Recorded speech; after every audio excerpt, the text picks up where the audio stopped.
Hello and welcome to the Fresh Air Sci-Fi stream. And I have not set things up properly because I disappeared for a quick wee. Oh, we've lost Kriss. And Kriss is back. My headset's being weird and it won't connect my microphone up for some reason. Well, that doesn't matter. So I shall have to go now. We'll take you any way we can get you, baby. Hell yes. Ah, dear. Right. So the stream is now live. That was the first transmix I think I've done in about 5 years. It was good. I was enjoying it. Nice.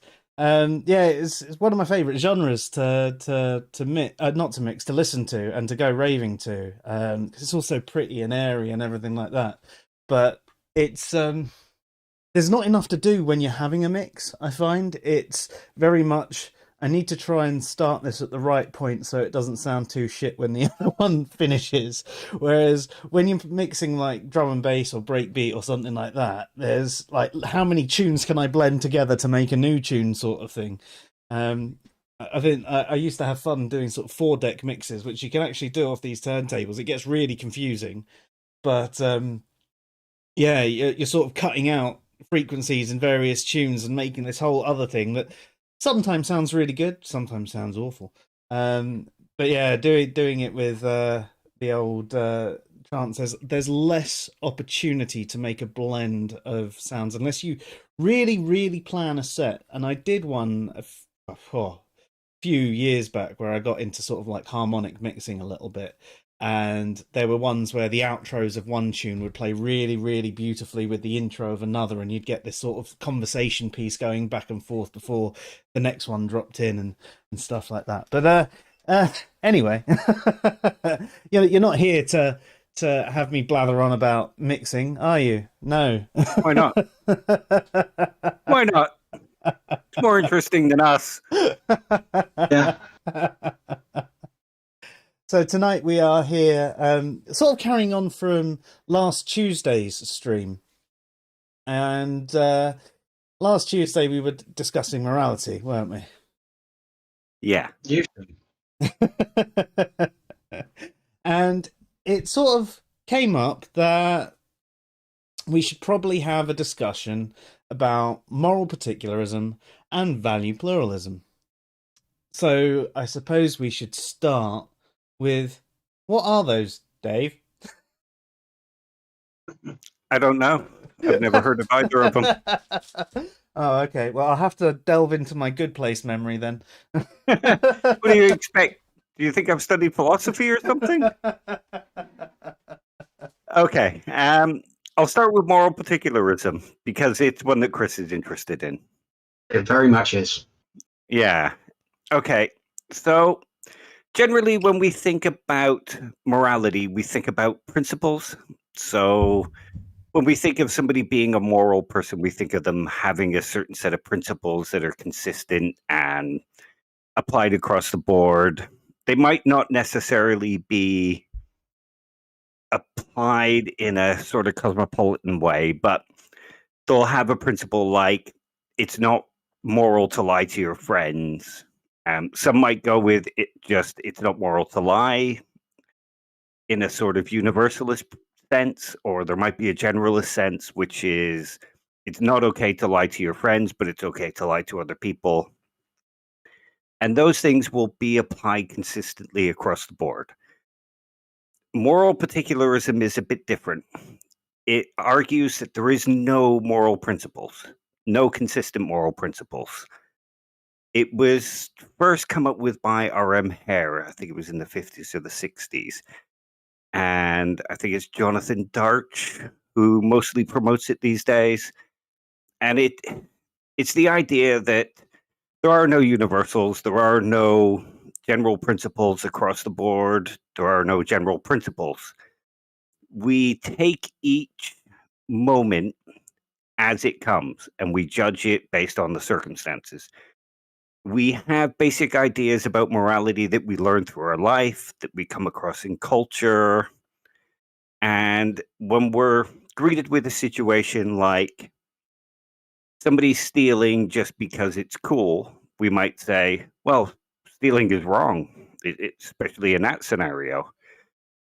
But if we have a mother who's stealing to feed her baby, we might go, well, yes, she's broken the law, but has she really done anything wrong? I mean, there might have been other alleys, but maybe they weren't available to her at the time.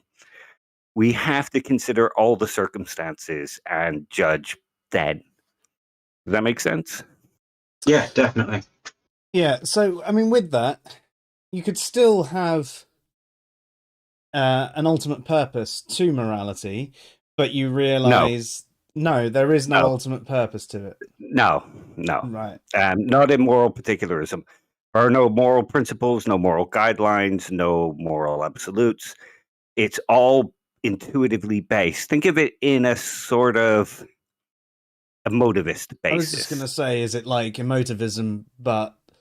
right, okay. So, would you say moral particularism is, like emotivism, at least mostly subjective then?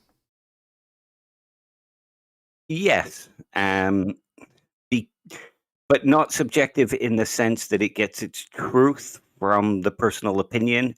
It's just an opinion about what is right and wrong. And we might all have sort of similar opinions, but they're guided by moral intuitions rather than any principles. So there is... It's also sort of saying that there is no real right or wrong then in that regard. Not in that sort of sense, no. But we still judge actions as right or wrong. It's just the way we do it is, it's not based on any absolutes, any goals, any particular rules. It's based on how we feel about a particular situation. Okay. Whereas with deontology, we would have a specific set of rules to go back to, and with consequentialism, we would be able to go purely on the consequences. With particularism, you have to use both of those or neither of those to kind of find your way through to what you feel is the best result in any given situation. Yeah, basically. I mean, this is one of the things that I struggle with emotivism as well, and subjectivism, in the sense of how do we say something is right or wrong past with those theories? You know, like, I mean, subjectivism is the opinion is the truth maker.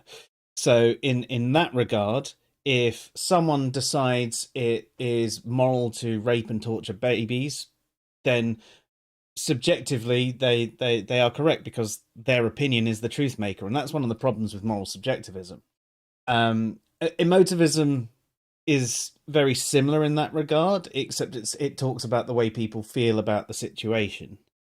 But again, it's your emotional response to the situation. So therefore, under emotivism, if, you know, raping and torturing babies gave you enough pleasure, you'd say that it was a moral behavior. And again, I think that is something that would take all of us to go, no, fuck off.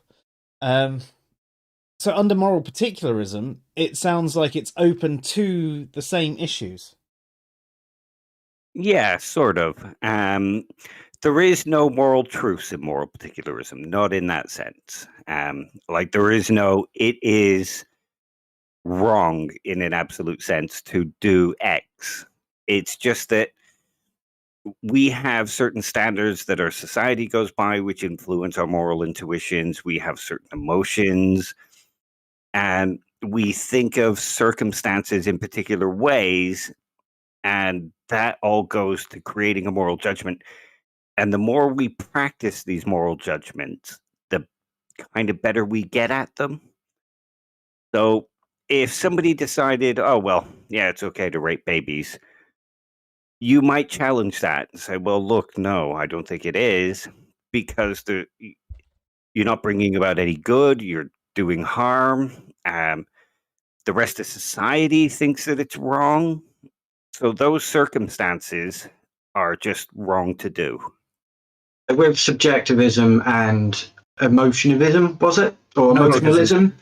Yeah, both of those are relying purely on the individual's reaction and judgment, whereas particularism, although it's the individual making the balances and weights for it, it is accepting a wider moral structure.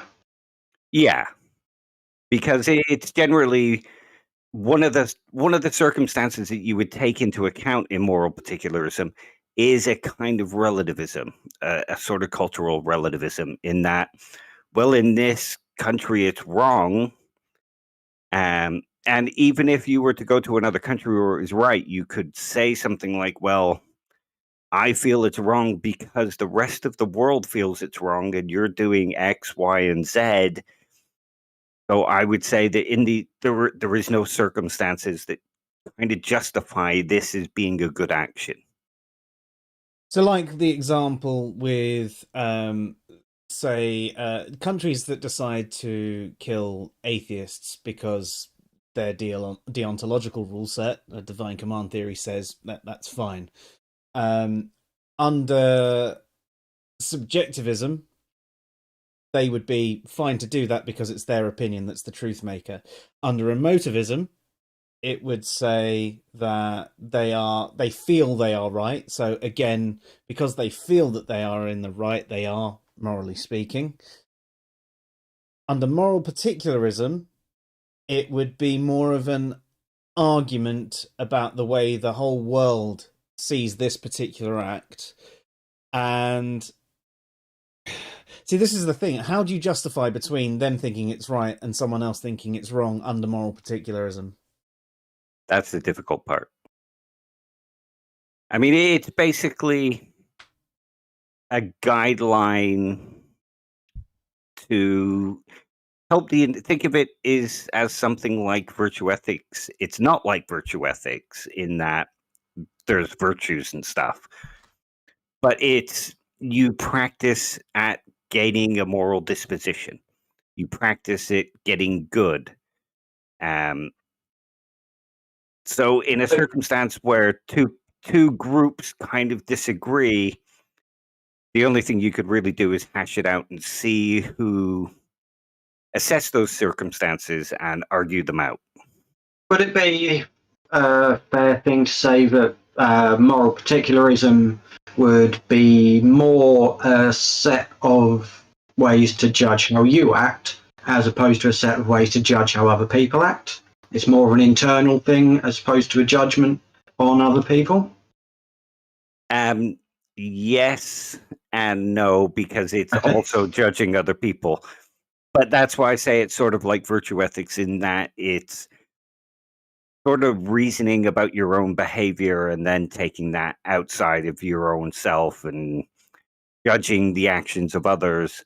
Like you might judge a junkie to be bad, but another person under moral particularism might say, well, look, he's got these circumstances. He's grown up abused. He needs a way to escape that abuse, the memories that come from it. So maybe you're judging him a bit harshly. And then that other person might take on those moral kind of arguments and intuitions and adjust their own kind of reasoning about it. So it's a system which allows more of a discussion than deontology or consequentialism. Yeah, pretty much. Yeah, I mean, I do see what you mean by about the relation to virtue ethics in that way. Obviously, virtue ethics is essentially training yourself into virtuous behaviors and learning to judge situations, and eventually hoping it becomes an autonomous practice, so you don't have to think about, in this situation this is my behavior, in this situation this is my behavior. Eventually you will get to the point where you are acting virtuously without even thinking about it. Under moral particularism, it's like virtue ethics light, because you're not comparing it to virtues, you're just comparing it to intuition, which, as you say, is similar to emotivism. And then the end result is who's got the best argument. Yeah. And like I say, under particularism, there is no moral truth. So it's not like saying I'm right and you're wrong, or your behavior is objectively wrong. It's like, well, I feel it's bad. These are the reasons I think it's bad. I wouldn't behave like that myself. I would hope you wouldn't behave like that. Here's the reasons why I think those particular circumstances are bad. I mean, the person might turn around and say, well, these are the reasons I think those particular circumstances are good. And like you say, all you can do then is hash it out. Yeah. Or avoid the person because they're a dick. Yeah, I mean, it's... yeah. Yeah, I struggle with anything that says that there isn't a moral truth of some kind somewhere. I don't think there's necessarily absolute or universal truths. I think that you can get objective truths that may differ from situation to situation. You know, you can have a contextually correct, in this particular situation, it is wrong to steal, but in this situation, it's permissible. Even if it's not a moral action in itself, it's permissible. You're not being completely immoral by doing it because etc. Basically, you go by general principles rather than universal principles. Yeah, but that wouldn't be particularism. No, it wouldn't. No. Because as Dave was saying, sorry, go for it. I was just going to say, because you're using a particular set of principles to judge things by, and you apply those principles consistently, even if they're grounded in a more general approach. You might take the circumstance into account, but that's because your principles say, well, if the person is suffering and starving, then it's okay to steal because society hasn't helped them enough. Exactly. Yeah. And I do think that there is, I mean, when you look through most moral theories, either as a first order or goal or second or third order effect, you do seem to have this flourishing, human well-being at the heart of it somewhere. And I think that all morality sort of stems from flourishing and well-being, collaborative and cohesive societies. And we can judge things based on how well this represents it, which means that you can have different rules for different situations, like you might with moral particularism, but I would say that there is a truth about the situation rather than just an opinion or an intuition or a feeling about the situation. Yeah. The thing is you could argue that those moral principles are what creates your moral intuition. You train that moral intuition by those principles, but you apply those principles consistently. So therefore, it's not just an intuition. Whereas in moral particularism, it would be, well, all the experiences I have lead me to judge this particular instance in this way. But you're still, like you say, you're still using those principles, and they are what influence your intuition, but you're also being open to being persuaded otherwise, which is just reasonable, surely. Like, oh shit, I hadn't thought about it like that. So you can still have those principles in particularism. Yeah, you can.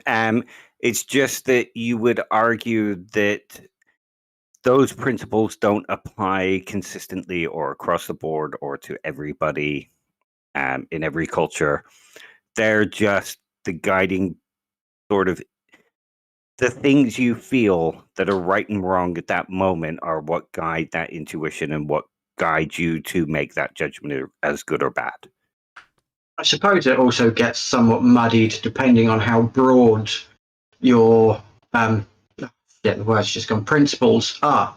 If you have the principle of it's wrong to steal, it narrows it very, very much. If you have the principle that it's wrong to steal unless ABC, then it broadens that out a lot. It does. It sort of helps to shape circumstances in a sense that you can both be more broad, like you say, But you don't particularly have to stick to that principle. You can say, well, look, it's wrong to steal. It's okay to steal if you're starving, but you've stolen from a starving person. So it's wrong. You just keep building and building on top of those various ideas. But you might not apply that same principle the next time you come across a starving person who's stolen from another starving person because you just don't like the guy. Does that make sense? Yeah. Yeah. That's the thing, though. I think that, as I just mentioned, without some form of truth from the statements, I struggle with it. I do think that you can make a different judgment based on a situation, but I don't see how you can do it without some sort of ultimate goal to reference it against it just being an intuition. I mean, I can understand how people do it, but and as you say, that there is no right or wrong within it. We just had a question from the chat. 3 Rusty Nails. Hey, how you doing? Nice to have you here. Did I say that there's no absolute truth? No, that's not what I was talking about. I was talking about how, morally speaking, I don't think there's necessarily an absolute or universal rule set. I do believe in objective morality. I think morality is more complex than a simple subjective versus objective approach. I think there are definitely subjective elements to morality and relative elements. But I do think that we can make objective statements against what the purpose of morality is. Now, some people might argue that the purpose of morality is wholly subjective. I think looking at a number of different moral theories, you can see that there's generally this sort of flourishing and well-being sort of thing in there. So I think everyone that's thinking about morality is thinking along the same lines. So if the intuition going along the moral particularism route is it's about well-being and collaborative societies and flourishing as well, even under moral particularism, I think you could still technically make an objective statement. It's just saying that there is no truth there to be had. And I think that is the thing that is, difficult. Hello, white man. Thank you for saying that we're gay. I wish I was. I'm just not fabulous enough. Sexualism for the win, baby.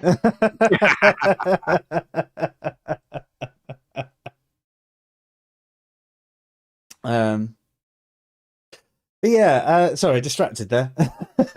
Yeah. So yeah, in regards to saying there's no absolute truth, I mean, I'm speaking about morality, and maybe there will be a point where we do find an absolute truth to a couple of things, but I don't think there are necessarily absolute or universal moral truths. I think we can get to objective standards.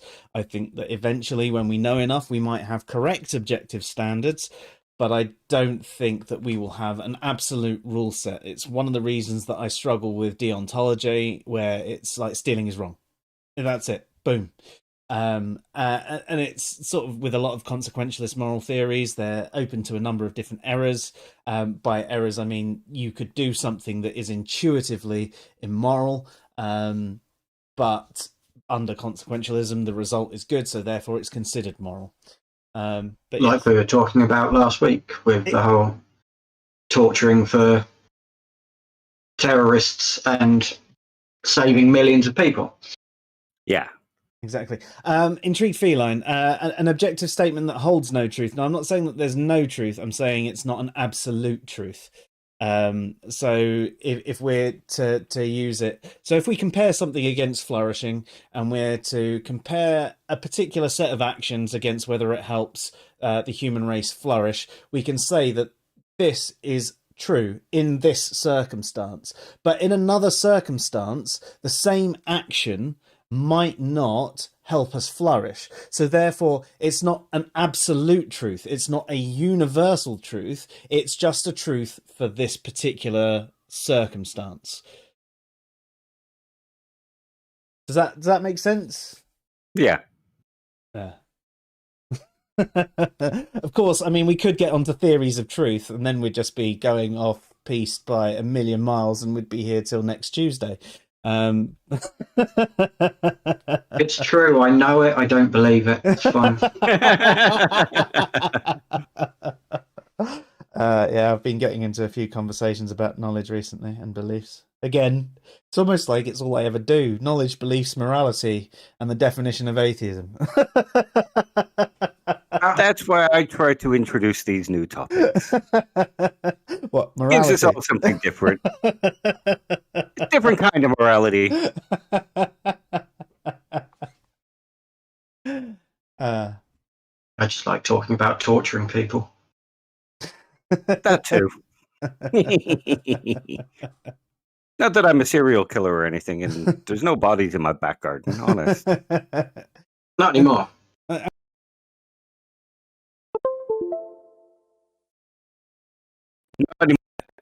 What happened there? Sorry, everything crapped out for a second, although the stream's still on. Sorry. You're saying not anymore? I haven't got bodies in my back garden anymore. I put them in a black bag, got the bus, and dumped them in the sea. Hopefully not Llandudno Sea, though, because, I mean, it's very beautiful what they've done to sorting out all the pollution in the area. Yeah, I'm afraid I polluted the sea. Damn it. My buddy Jason's going to get on your case for that. No, I haven't been to Llandudno for a while. I'm out in Junction rather than in Llandudno itself. Yeah. It's nice around there, though, isn't it? It is. I've been saying to the wife that we need to head over there at some point and just do it. We've got so much on there. There's never time to do anything, and we're always so busy. Bastard lives. Lockdown. Yeah, Sorry? if you break the lockdown, I'll kill you. Well, there is that too. I wasn't planning on doing it through lockdown. But maybe Well, just to bring it back to the topic, there could be particular circumstances where it's moral to break the lockdown. Yeah, I mean, we even addressed that. Was that Tuesday or Thursday last week? It was Tuesday, wasn't it? We had Bearded Heretic ask the question about the protests in London, and I got confused about the protests against the lockdowns versus the Sarah Evershed ones, and compelling arguments were made that actually in that circumstance that they should have done it, and I think you guys managed to convince me that actually it was the right course of action, because the circumstances that led to it and have been leading to it for so many years actually just went, do you know what? And it's highlighted it to a number of people who were not in the right frame of mind before, I think, as well, that there is actually a problem that people don't see. I think three of us see the problem that is there, and it's almost hard to see why people don't see that there's a problem, and it sucks that it has to come to a point where people are protesting and getting their heads kicked in for these sort of things to actually get noticed and things like that. But yeah, I agree with you. You're a moral particularist now. Yep. No, I think Moral it was objectively particularism for the win. I mean, we've also got the protests that happened yesterday, I believe, wasn't it? The ones against where the police car was set on fire. Yeah. Oh, I didn't see that one.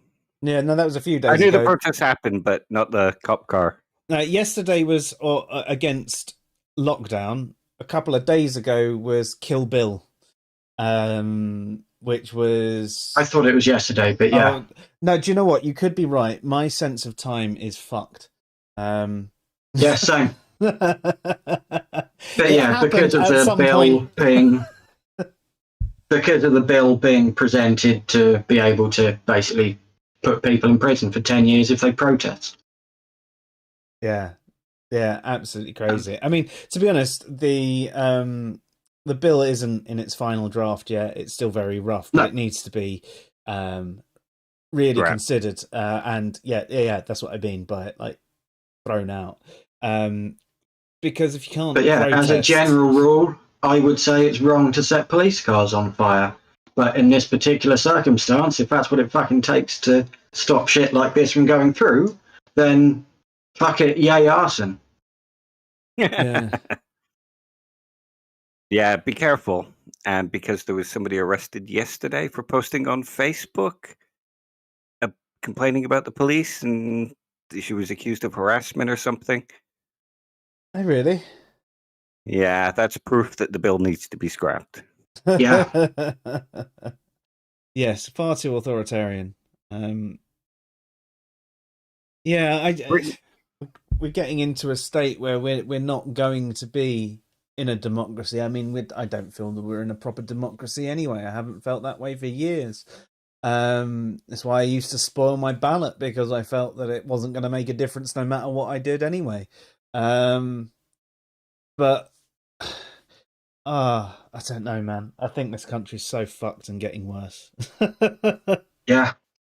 The fact that Brexit went through, I mean, I at the time I was like, I don't know what the right thing is. There's so much information coming from every side, and I must admit, I was one of the people that was just like, I don't actually know what's better. And hindsight's a wonderful thing, but I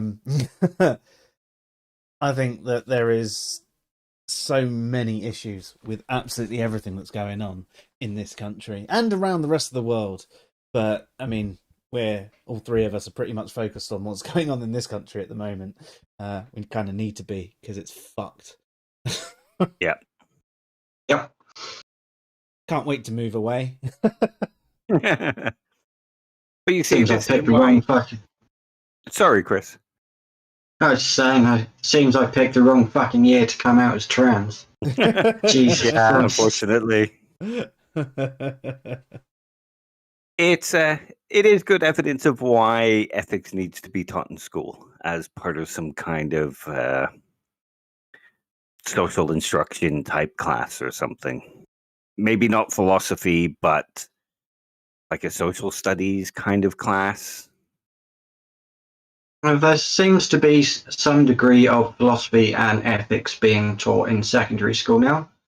Unfortunately, it is a part of the religious education lessons, but I mean, better somewhere than nowhere, I suppose. Yeah. Yeah. Which is why Kieran is currently interested, sat upstairs listening. Nice one. No, it's good. I mean, we've done lots of podcasts and videos on morality throughout our playlist. We should actually sort out our playlist on YouTube to link all the videos under particular headings as well.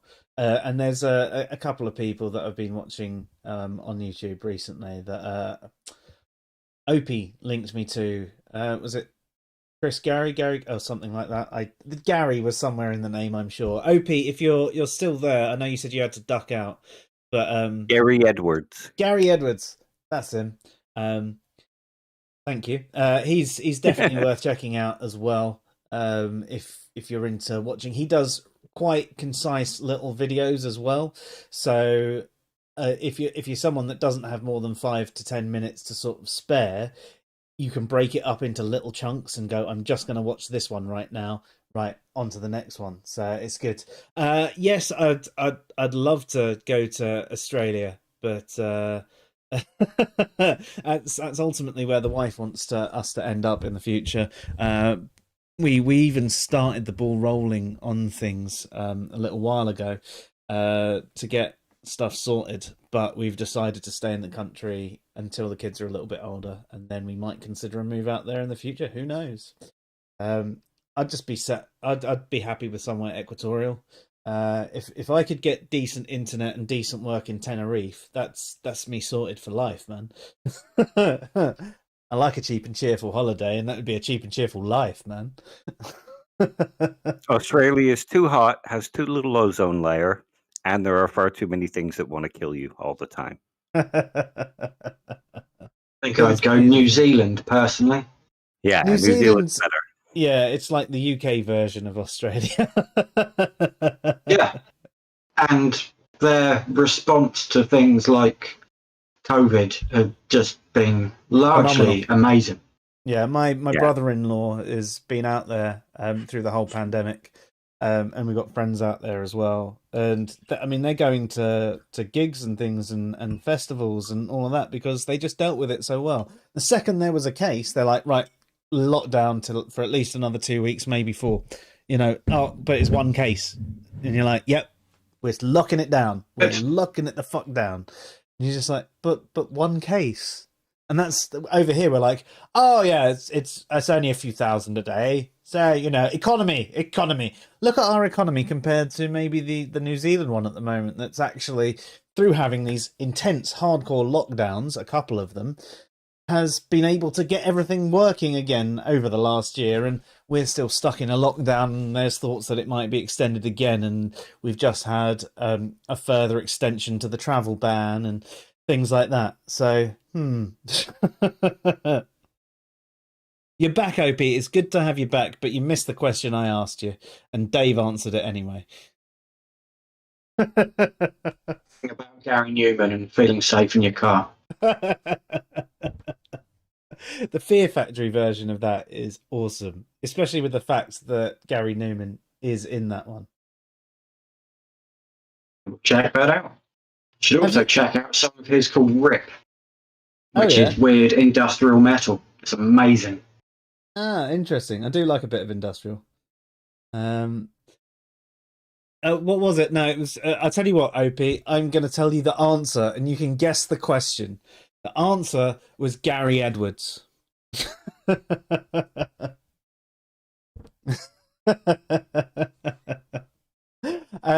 So realistically, with moral particularism, there's no real moral truths.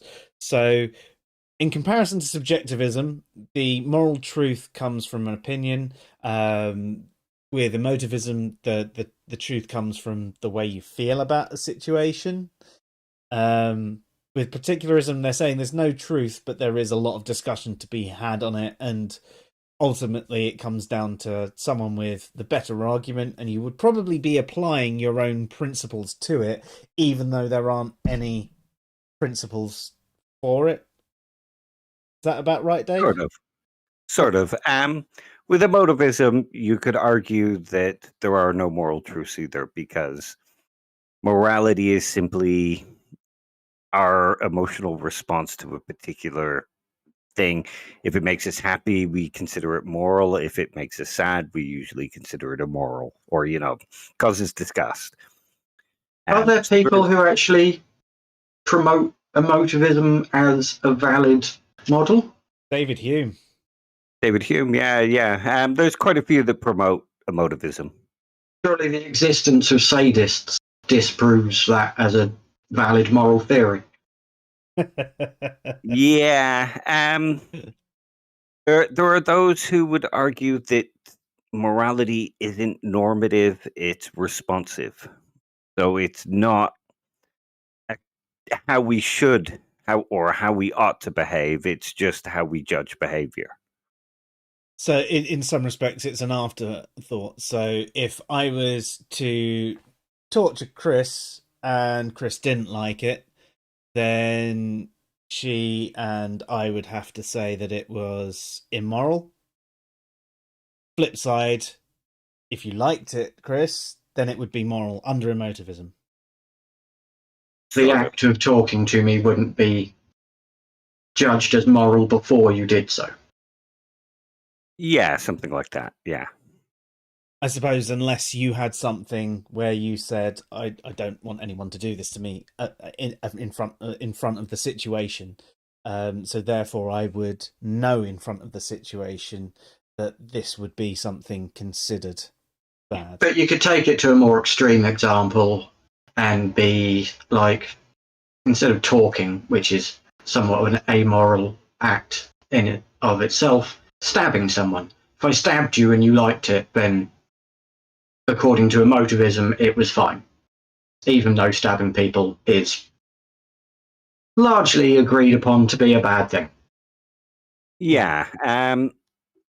And like you said, other people might find it bad. So when they see it, they would judge it as an immoral action. Even if you both enjoyed stabbing each other, to somebody else, they would feel it was immoral to somebody, there is no truth to it. It's just a reaction Individual. to the situation. Yeah. So a couple of comments from the chat. Intrigued Feline says, though, be wary for an appeal to emotion fallacy when you are basing something on feelings. Not that it on itself is bad to use, but it can end up fallacious. I think that's one of the biggest issues I have with emotivism, is the fact that it is essentially just an appeal to emotion. If you're not making an argument that it's wrong because you feel it's wrong, and it's just, well, I just feel it's wrong. I mean, that could be the thing. Morality could just simply be an emotive response.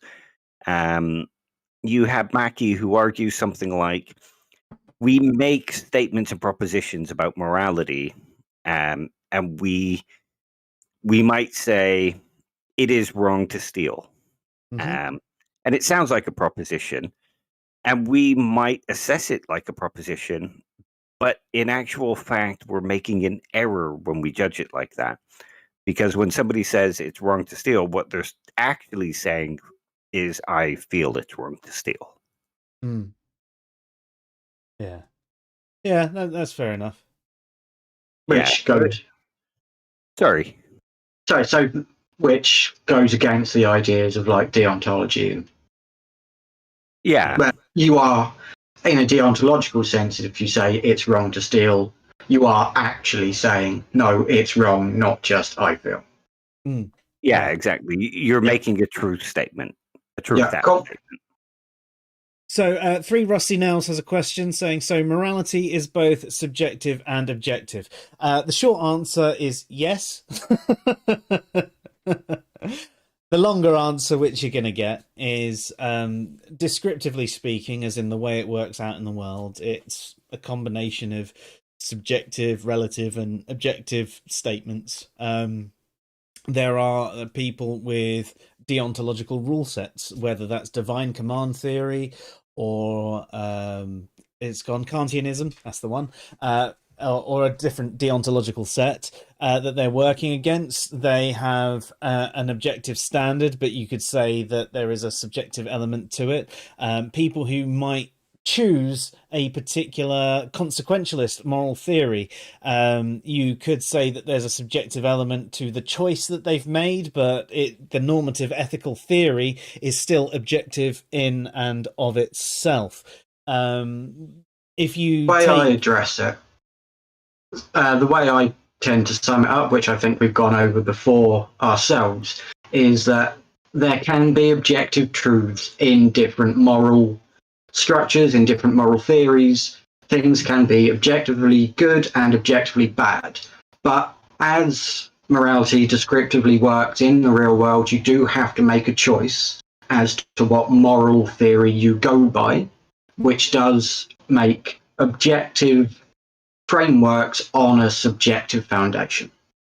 Exactly. And if we take it back to what I feel the purpose of morality is, which is human flourishing and well-being, and it does seem to be represented in people who are much brighter than me, that it's either a first order goal or at least a second or third order effect of their particular moral theory, that flourishing and well-being and building a collaborative and cohesive society and all of that sort of stuff does seem to be what morality is about. We can make objective statements against that, and we can even do it in the sense that in this situation it's that, and in this situation we shouldn't do that, and so on and so forth.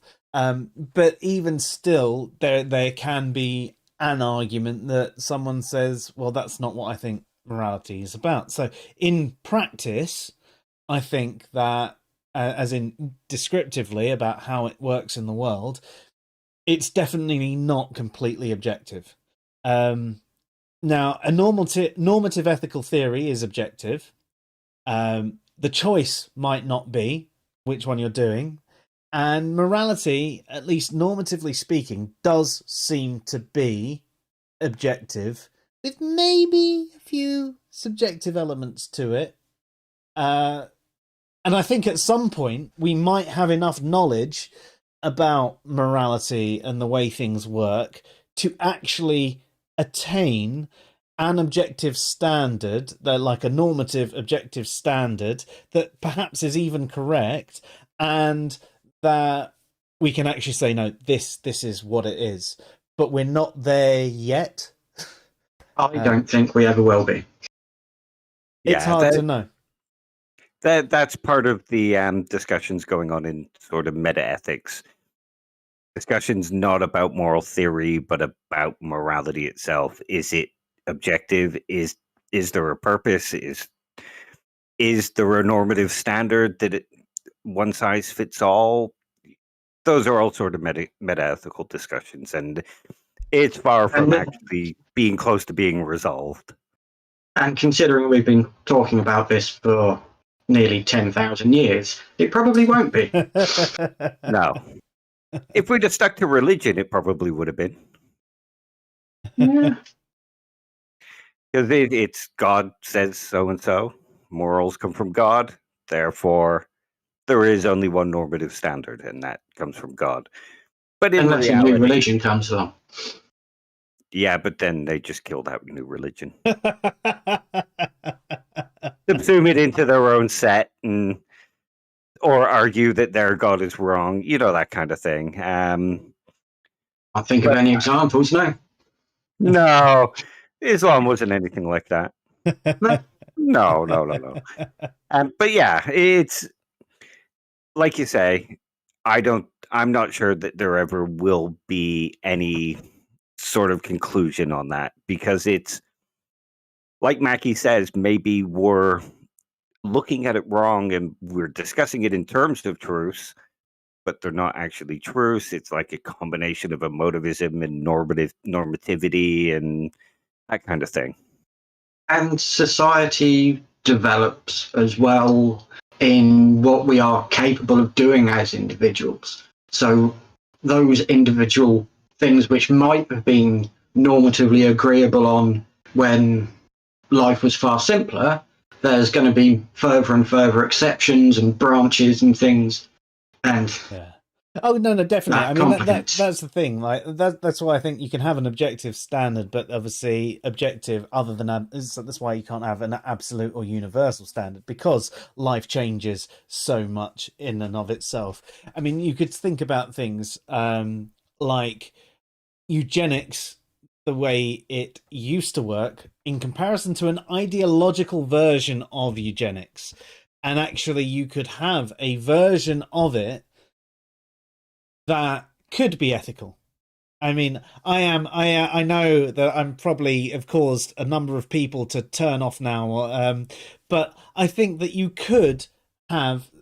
Let's leave eugenics. I've argued for this several times in the past, but I'm really enjoying watching you paint yourself into a corner, so I'm not helping.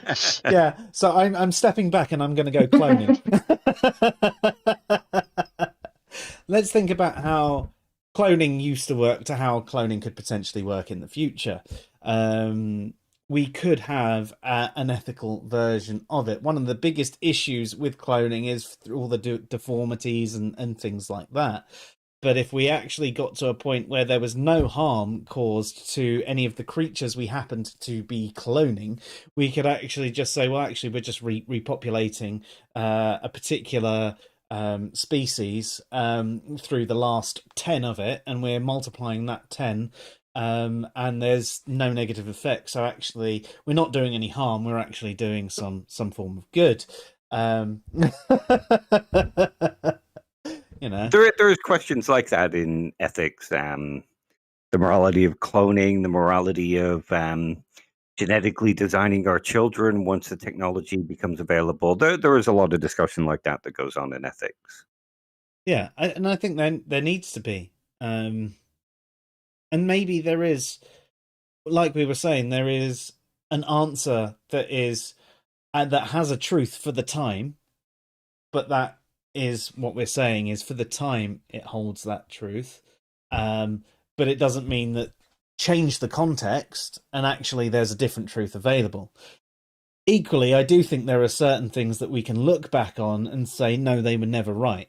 For example, slavery is one of the big ones that I think that no matter what lens you put it through and what arguments that you can make for it, I mean, I know positives have come out of slavery, but ultimately slavery is wrong. Yeah.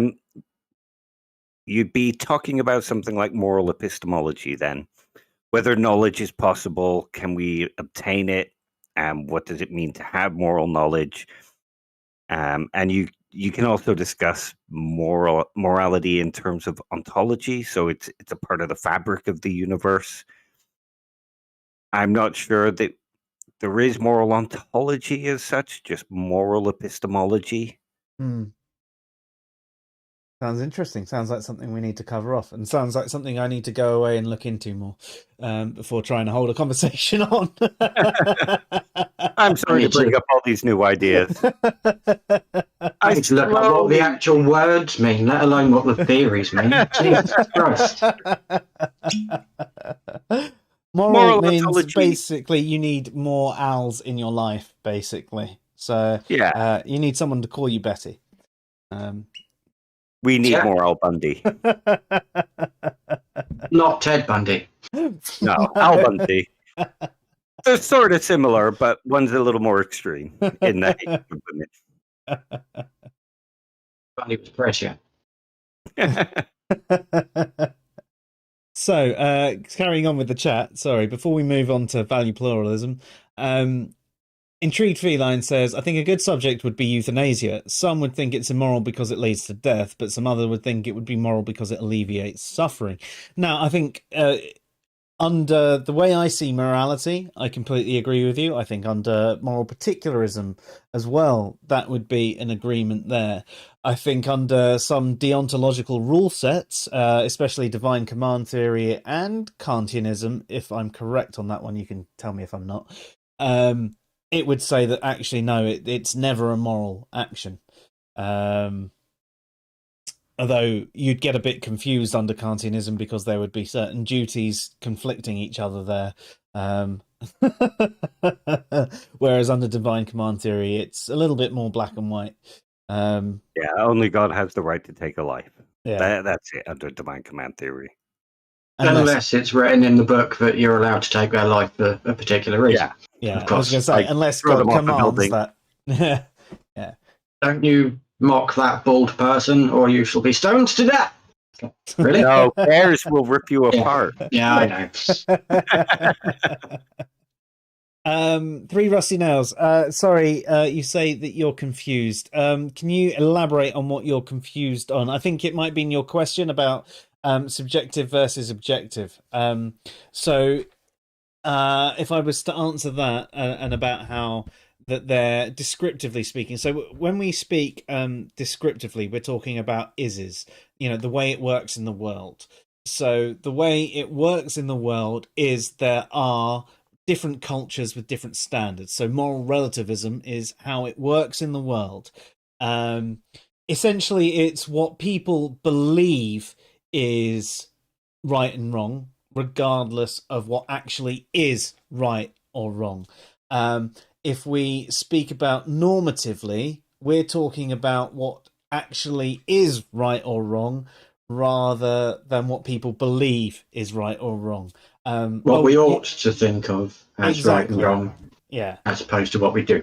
Yes. Yeah. So, I mean, that's how we're going. Oh, you're not confused anymore anyway. Sorry about that. I'm just catching up with the chat. So, about Opie mentioning the ethics of reintroducing extinct species, I'm pretty sure there's an entire film series specifically demonstrating why that's a terrible fucking idea. Yeah, you might be right there. I mean, I would pay a lot of someone else's money to go and see some dinosaurs. Yeah. I'm just going to check the weather forecast first, and if there's storms, fuck no. Or if there's a fat guy wanting to sell secrets. Either either. Isn't there always a fat guy who wants? Yeah, there always is.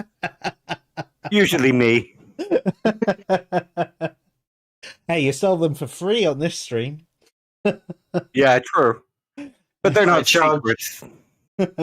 Why I charge you a premium rate when I tell you my secrets, so you can't make any profit on them later on. All my information comes from the Stanford Encyclopedia, and I believe that morality is just an imposition of will. That dictionary again.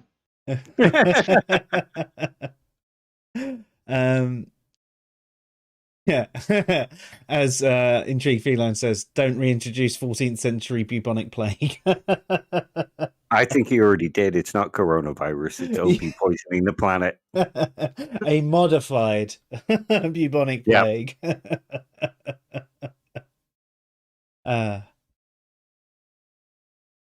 Clever Thunderstorm Flesh That Thinks, aka Computer Brain, says, is it good because God says it good, or does God say it's good because it's good? I think Dark Matter 2525 did a good video on that one. That comes from an old. Urifero. That's yes. Yeah, Sam Harris kind of rephrased it as well, and it's quite a common one when discussing divine command theory. The problem of piety or something, isn't it? Yeah. Yeah. See, I do remember some things. It's more than I do. Same here. I have to wing every conversation and hope that knowledge comes to me.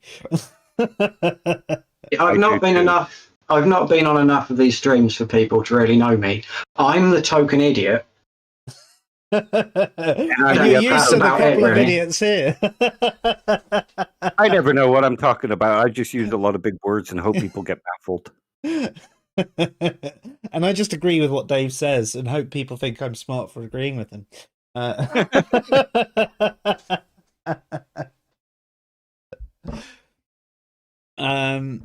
So in answer to that, yeah. The question goes into, I mean, that sort of question goes into so many different levels of the fact that they say that if we're talking about the Abrahamic deity, is the fact that God can't do anything wrong, so therefore anything he does is good. So him committing mass genocide is good because he did it. So on that result, you say it's good because God did it, because God can only do good things. Then of course you're contradicting omnipotence there, because you're saying he can't do a bad thing. Well, there's also the flip side. Oh, sorry, Chris. I was just going to say, it's some really kind of handy circular reasoning to automatically make your beliefs correct, isn't it? Yeah.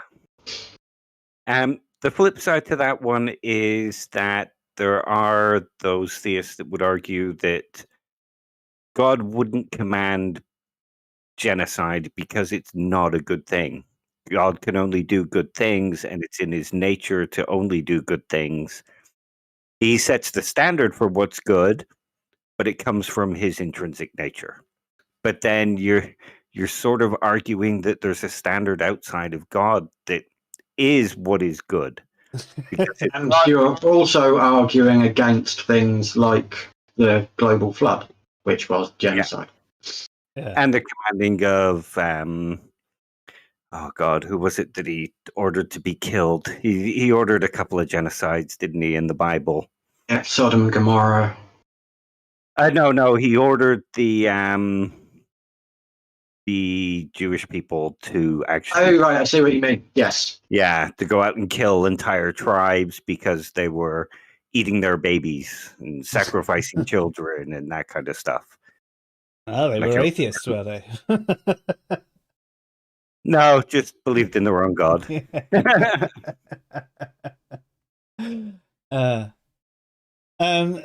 So yeah, I mean, if we to get into a conversation about divine command theory, it's so rife with a number of issues, and you'd have to focus on a particular doctrine of a particular sect of a particular religion, and and even then it's still quite convoluted. I think it's safe to say that there's enough issues with especially the major religious moralities, that it's worth not considering them seriously unless we're doing a stream specifically on those particular moralities. OP says reintroduction of mammoths in Siberia would recompact the permafrost so it is not melting. Interesting. And IF responds saying, okay, generally when people talk about genetic salvaging or reintroduction of extinct species, it's talking about non-hominids. But imagine this. What if we reintroduce the Neanderthals? Oh, we've got a few still hanging around. I think Eddie Izzard's like 11% Neanderthal. Boris Johnson is 100%. Who, sorry? Boris Johnson. Yeah. I would be rather concerned that if any government allowed the reintroduction of Neanderthals, it would be specifically with the intent of classing them as non-humans and creating them as a workforce. I think the same thing. Yeah, if not a workforce, replacement organs. Okay, now I'm on board. Yeah. I need a new pancreas, and this liver's not got long left. I could do with a better back.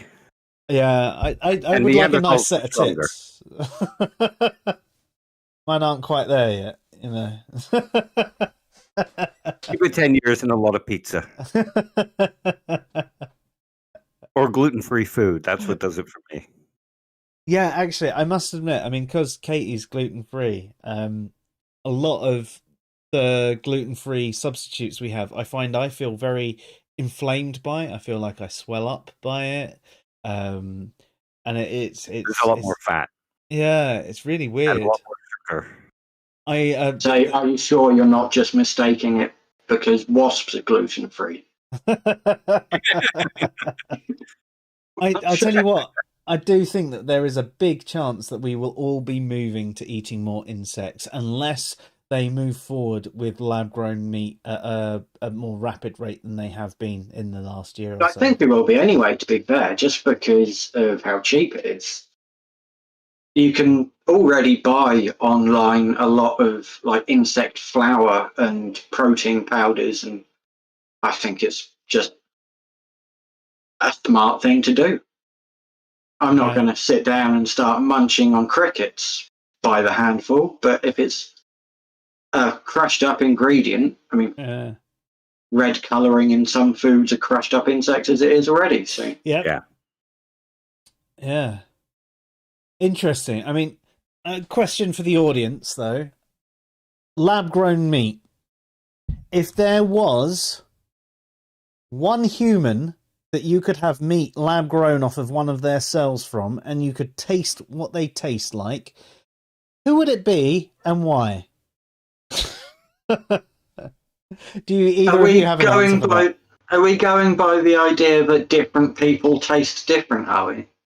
Well, they might. We don't know. How many people have you eaten? Who's a famous vegan? Because I know grass-fed cows taste good. Yeah, but that's just it. I mean, there could be a variety of states. If you spend most of your week eating, I don't know, curry, do you taste more that way than if you spend your week eating mangoes? I don't know why they're the two things in my head right now. Did you have curry and mango today? I haven't had mango in a while, actually. I love my mango, but I did have curry today. There we go. I have curry quite often. You have just proved determinism true. Your curry determined your thought tonight. But I haven't had mango in ages, so how did that happen? Yeah, but you're craving mango, so that determined your other choice. Am I? Oh, I need to go have a mango. Sorry, stream over. I need to go eat mango. It's a desire that's deep within your subconscious that came out when you thought about food. Fair enough. I'm just seeing in the chat an intrigued feline saying, I've only eaten one person in my life, myself. Just some skin here and there, or a fingernail by accident. I hope you mean a bit of a fingernail, because I'm curious how you eat a whole one by accident. I think when people talk about eating a fingernail, they're talking about the bit on the end, though, that comes off, aren't they? They're not talking about a Just whole accidentally fingernail. ripped it off with a pair of pliers. Oh shit! Oh, it fell in my mouth. Oh, how did that happen? Cheaper than nachos. To be fair, as a kid, I used to love it when I'd get really burnt and I'd peel it off and I'd peel off the longest strand possible, and then I would eat I it. hate you. Yeah, I hate you. We knew that anyway, didn't we? Yeah. You sure it was just kale you got me to eat when I was staying at your house? Yes, I wouldn't ever feed anyone anything I didn't tell them of, as much as it tempts me to be a complete arse. If it's not something that they would normally eat. Now, there might be a time where, for example, I know you might eat turkey and I might make a chili, but I'd use turkey mince instead of beef mince, for example. I'd say that was an acceptable, hey, did you recognise that it wasn't beef? But I wouldn't ever make you eat, me. Unless you wanted to. Again. German cannibals, here we come.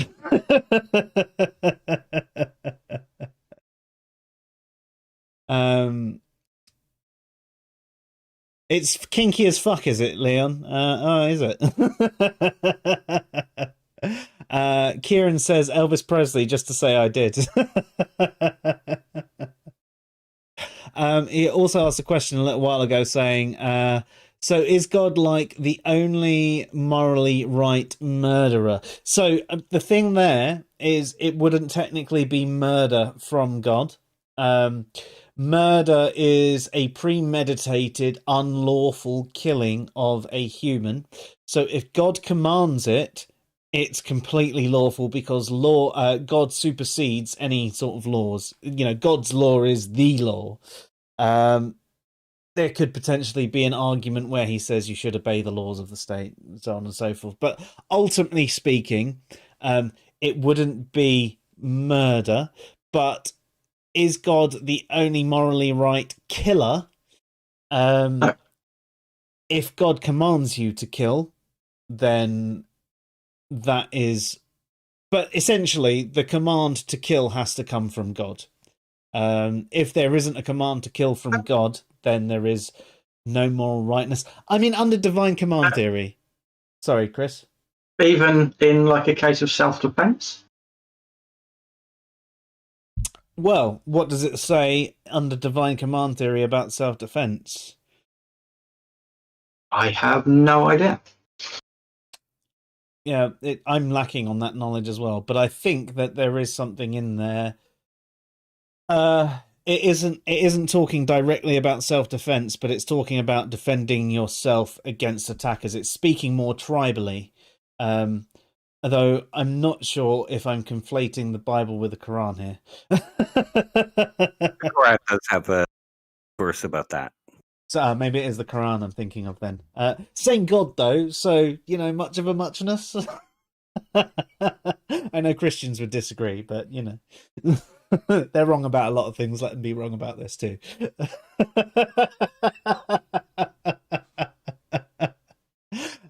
Sorry. I'm not sorry.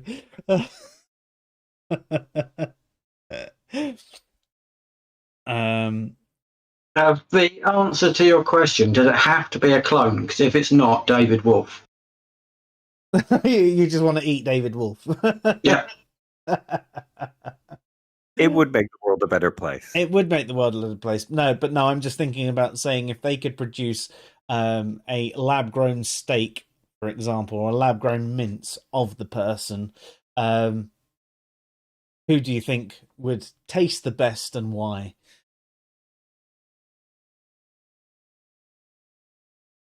Yeah, I'm agreeing with Kieran. I'm going with Elvis. That way, we've only got to deal with one set of postage and packaging as well. Same house. And plus, Elvis is already full of burgers, so it's like Yeah. meat. You'd make a good burger out of Elvis. Yeah. Be a lot of fat there to melt away and just leave a very tasty bit of meat. I'm not actually sure who I'd say. I didn't even think about the question before I asked it, so I don't actually have an answer.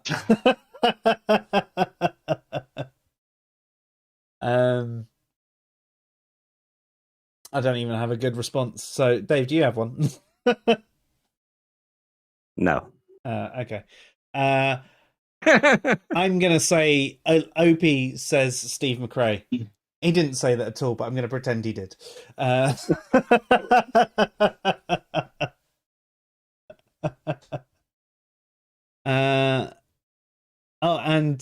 Intrigue Feline says at the moment she'd choose me because I'm filled to the brim with alcoholics.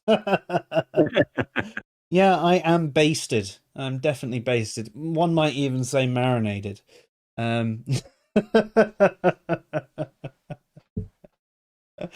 Whilst I pour myself a drink, we need to consider that we've covered off moral particularism, and we've discussed throughout it a little bit of moral subjectivism and moral emotivism, and there's definite issues, especially with subjectivism and emotivism. Particularism seems like virtue ethics light.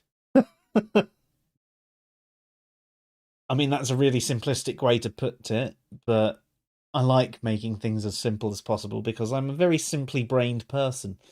So I need shit dumbed down. So hopefully my dumbing down helps you understand as well, or at least makes you go, "What a fucking idiot," and you can laugh at me. Winner. So, as opposed to virtue ethics light, which I agree with to an extent, it's virtue ethics with more of a discussion from two different possible positions. And less virtue. Eventually, depending on whether that is your instinct or your intuition to go with what is virtuous. Apparently, drinking whiskey from a glass is country. Do you mean I have to drink it from a bottle? Because, I mean, I will if I really have to, but I prefer to have it from a glass. It's a nice glass. My brother bought me these like 3 years ago. You need a straw. Straw. Whiskey. Strawpedo the bottle. Yeah. When I finally move and lockdown is finally over and this pandemic is over, I think we should actually all have a bottle of bourbon each and see who can strawpedo the most. I'll go with vodka personally, but yeah, fine. Yeah, a bottle of whatever. Although orange squash then. Although oddly, Kriss, I'm going to be, even though I'm moving to the left by about an hour and a half, I'm still 2 hours away from you. So we're exactly the same distance away. And actually, Dave, even though I'm geographically closer to you, I'm actually living further away from you travel time. Fucking roads in this country. Dave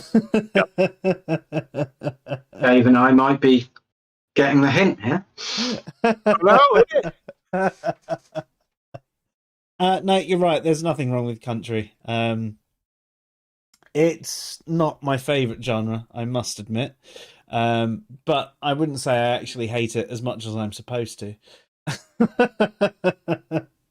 I prefer it to drum and bass. Oh God, get out!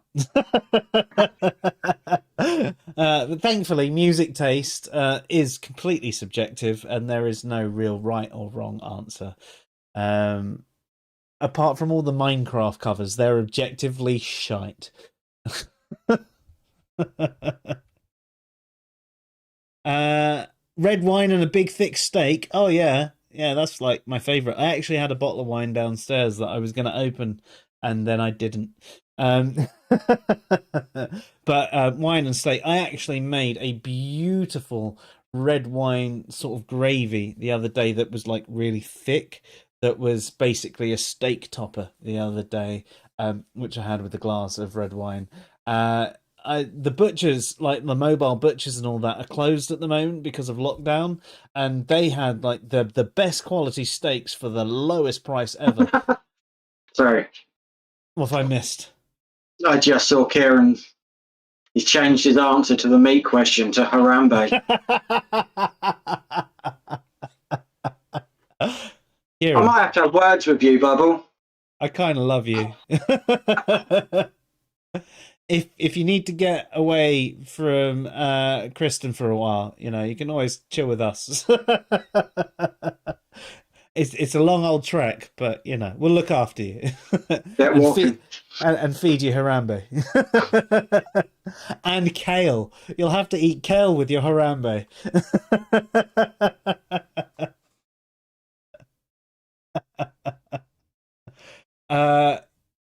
IF, you are correct. UK country roads are the worst. They definitely are. Sometimes, actually, there is no speed limit on the road. I mean, I say there's no speed limits. It's like 60 miles an hour sort of speed limit, the national speed limit. And they're so tight and windy, and they're so, like, they're basically one car can fit down, but they're two-way roads. And you've got cars going, like, super fast both directions, and you're just like, why? Why? No. Oh, Leon likes the Minecraft covers. I'll introduce you to my son. You'll hit it off well.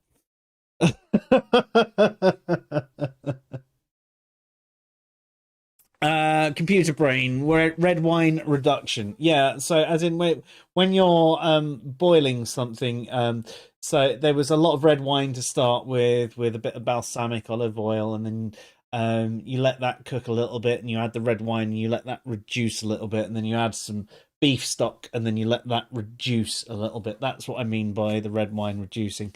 Okay, Leon, you say they're objectively cringe. Thank you. I thought we were going to have to fight for a second there.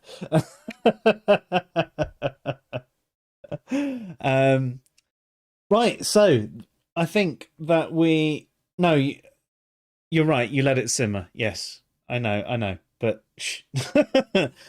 I think we've covered moral particularism quite well. Do we need to cover off value pluralism as well? And how is that in any way different to moral particularism? Okay, value pluralism is sort of a different idea. It's the idea that when it comes to making moral judgments, there are different values that affect the actual judgment, and there are different sort of normative theories that we use to come to the conclusion. And the way we assess an action, we do multiple passes of it. But there are certain values that might take precedence over others. So sort of, we might have a value like it's wrong to break the promise. And imagine we promise our kid that we're going to go to the film. We're going to go to the cinema and watch a film with them. And something comes along and we end up having a job interview. Now, we might value that better job because it can bring about a better life for, you and the family. So we might say that value takes precedence over breaking a promise. But in the way that we judge it, we've still done something wrong by breaking the promise. It's just that we've gone with a higher value, and the action guiding principle was right, but we're still wrong to break a promise. We make several passes of an action or a statement. So this is like how we were talking last week with the problem of dirty hands, where we were talking about how torture is something that we generally see is wrong. And if we were to torture... So, sorry, if you didn't catch last week's stream, there was a scenario where there was someone who had... There was a thought experiment. There was not a scenario where this happened. Oh, okay. There was a thought experiment, And in the thought experiment, the scenario was Joe made a bomb. So a gentleman, shall we say, who wasn't very gentle, made a bomb and planted it somewhere in this city. And this bomb would wipe out 1,000 people. These people were generally innocent of the situation. It's a number of men, women, children, etc. And you can torture this particular person. And in this instance, torture will work. Do you torture the person? Is it morally right or wrong? And we looked at it through different lenses, and we're like, within consequentialism, it's only the consequences that matter, so therefore there's no problem of dirty hands there. But under different ethical theories, there are different ways you can describe that actually maybe you shouldn't do that, but then the result is worse than not doing that, so you should do the wrong thing to have a better outcome. We then went down the path of, okay, so let's forget for a second torturing him. Let's say torturing him wouldn't work, but he had a daughter or 5 daughters, and torturing them and killing one of them would make that person then talk, and you'd then save 1 million people, including a number of different innocents of men, women, children, etc. I think that it was generally agreed that torture is one of those things that is always wrong, especially with the fact that it usually doesn't work. But that aside, torture is one of those things that we feel is wrong, especially when you're torturing an innocent like the daughter. There is less compassion for the person that set the bomb than his daughter, who is 5 years old and completely innocent of the situation, has no clue what's going on. But equally, one innocent versus however many innocents there are in the city, in this instance it was 1 million, seems to be the better option. So with value pluralism, what you're saying is that we can say, even if we objectively say torture is wrong, we can say that even though torture is wrong, saving 1 million people is better. Is that basically right? Yeah. It's basically the idea that when we judge an action, we will look at both the duties that are broken and the consequences of the action, and we will look at the principles that should guide our actions. So our duty to protect 1 million people, that would be our action guiding principle. But we also look at it from another angle, where what duties did we break in order to get to those consequences? And we might say, well, we had to torture that person, and we have a duty to protect our prisoners. Or in the case of torturing the terrorist children, we have a duty not to punish the innocent for the crimes of others. And yeah, you mentioned it's something I was going to ask as well, because of what we were talking about last week. You mentioned the idea of somebody from a purely deontological perspective freezing and not doing anything due to conflicting duties. Yeah. So value pluralism would be a way to address that. So would a deontologist be able to use value pluralism to put different weights on different duties? It depends on the type of deontologist.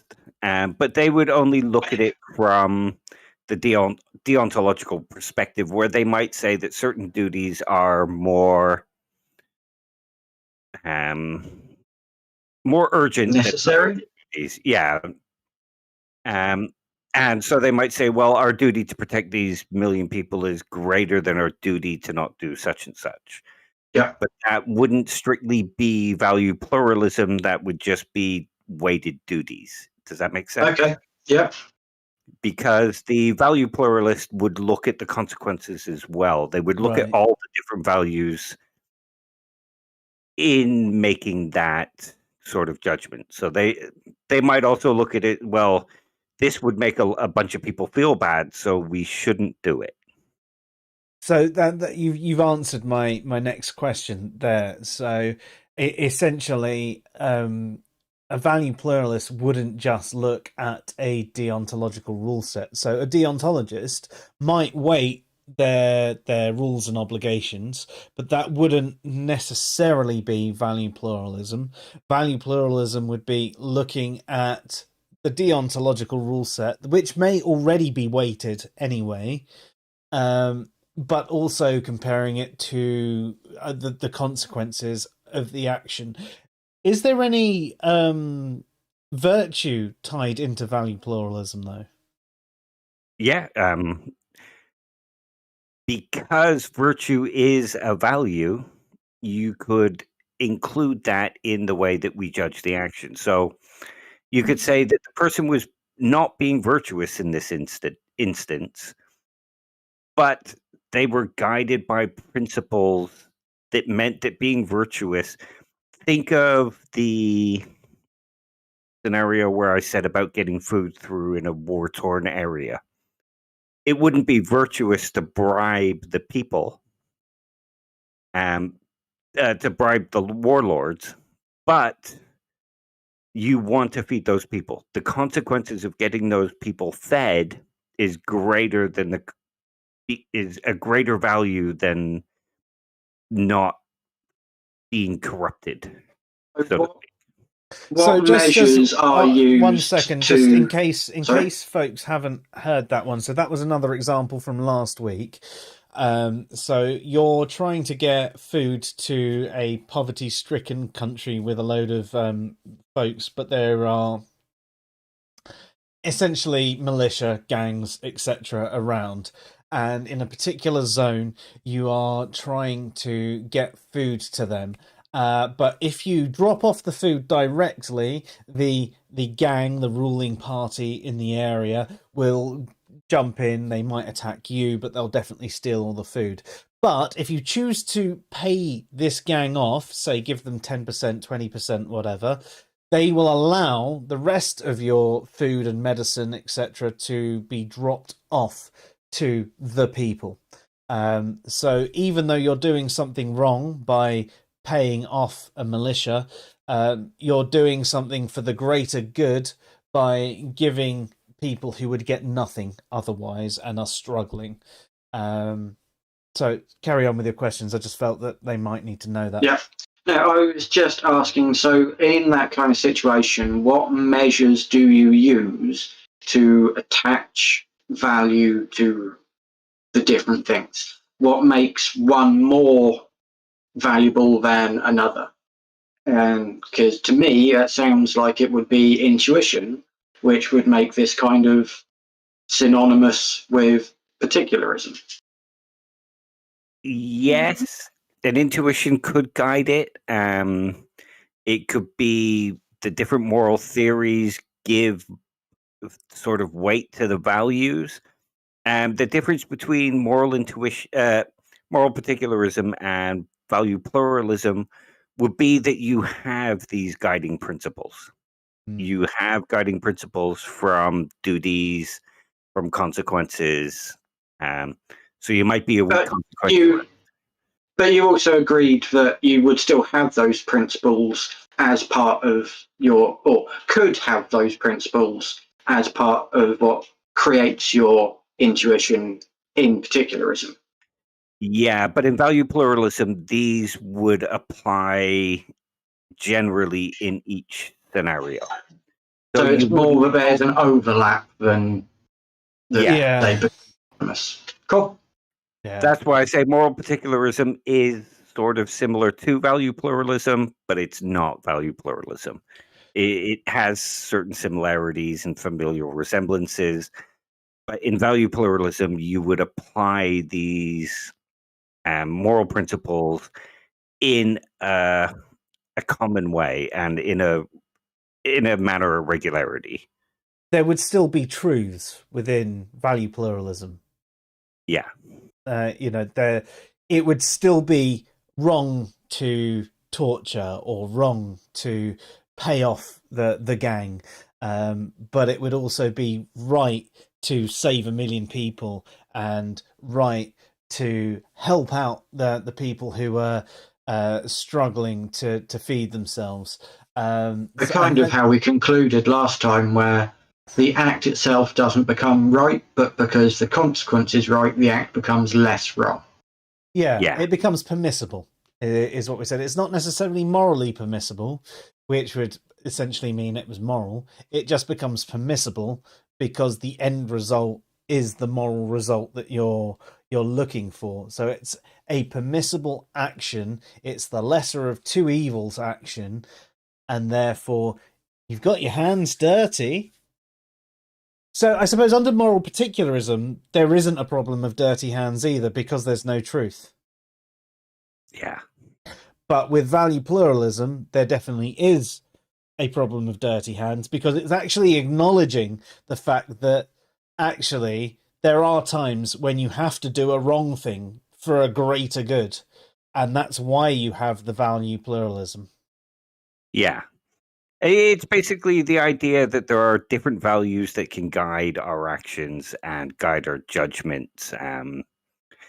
And the different values need to be assessed in particular ways. Certain values might have greater weight. So if you think about the scenario with promising to take your kid to the cinema. Now, you've broken the duty. You've the consequence of the action is that you're going to upset your child. But the consequence of not going to your job interview it's a greater consequence if you don't do it. So that should guide your action. And the fact that it brings greater value guides your action. So where would, say, two people disagreed on which, not in this situation, because it's kind of obvious, but say a more balanced situation where there are two values, one has to be broken for the other to happen, and two people disagreed. Is there an objective standard or an external rule set which would indicate which should be put as the primary value, or is it then subjective? You could consider it objective in the sense that the duties are objective, and the consequence is an objective consequence. So, as to which values should be placed in which order, that would then become subjective. It would sort of become subjective, yeah. Cool. But you could argue for sort of the outcome that you're going for would dictate what the values are that you should be going with. Yep. Yeah. Yeah. I mean, this is something that we were talking about before, wasn't it, Joe? Where when we were talking about subjective standards, and if two things appear to be completely identical, then you have to start going down second order, third order, fourth order, and keep on going and going and going until one of them reaches a positive or a negative. Yeah, I mean, if you want to take it that deep, I think at the time we were talking about two charities, weren't we? Yes. And we were saying, say I had 10 quid a month spare and I wanted to give it to charity, and I'd done a lot of research in charities, and let's say I found two charities that on the surface seemed to put all of the money into research. Now, let's say one charity was about cancer and another one was about blood parasites.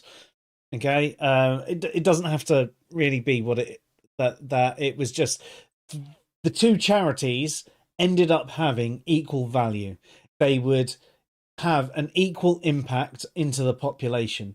So in that situation, is there a right answer of giving £10 a month to one, £10 a month to another, splitting your thing £5 a month, or some other variation? But from what we can see on the outset was all things were equal. There was an equal chance of anyone experiencing, let's say, the blood parasites or the cancer. I know in this particular instance, cancer is obviously far more prevalent. They were just the things that occurred to me whilst I was talking out my arse. But with whatever these two conditions happen to be, they're completely equal impact, and I think they're both right to do. My gut would be, well, split it 50-50. But what we then discussed was, well, hang on, let's have a look at how they go the next step further down. Now, most charities and because have also people splitting walking it on the streets. 50-50, I think one of the things we addressed was then, as you're splitting it 50-50, you're giving less to somebody who needs it, which, Yes. from an emotive standpoint, seems worse. Exactly, and we also addressed the fact that if I gave 10 quid to this person, that might actually cure one person a month, whereas if I gave 10 quid to this charity, that might not cure anyone. That might actually only go to 1/10 of a person a month. So it's going to take most of a year for me to have the same impact with this charity than to have an impact with that charity. And if we actually put enough money into this charity, eventually we wouldn't need this charity anymore, and then we could focus on that one. And there's so many different factors that you can do it. And you're right, it's how many orders do you go down? And that's one of the problems with consequentialism, I find, is the fact that the order of consequences, because if we go down the lines of the trolley problem, okay, the first order consequences, say 5 to kill 1. That is first order consequences. That's what you do because you have no knowledge of the situation. But then you take the second order and, oh, actually, the 5 people that you've saved are all rapists and murderers who are going on to kill other people, whereas that one person happened to be someone who was working at curing cancer. All of a sudden, you're like, oh, fuck. But you add context into these problems and you suddenly get a bit more. So with a charity, you'd have to, if you had a limited amount of funds to put into these things, actually consider what your money could do for the charity. So, you know, the people that are working in the charity and how much of the people get paid and so on and so forth. So, yeah. Yeah, other action guiding principles in that situation could be something like, you know that more people will be giving to charity X than charity Y, so you could split the money in order to try and redress that balance. What would we say from a purely moral standpoint if you used personal experience to sway that judgment? So say I gave £10 a month to a cystic fibrosis charity because my daughter has cystic fibrosis, whereas actually that £10 a month might actually do a little bit more for a different charity. Undervalue pluralism, you would value the cystic fibrosis more because it would help your child more and it would bring more value to your life. So it wouldn't necessarily be immoral to focus strictly on that one because that's what you value.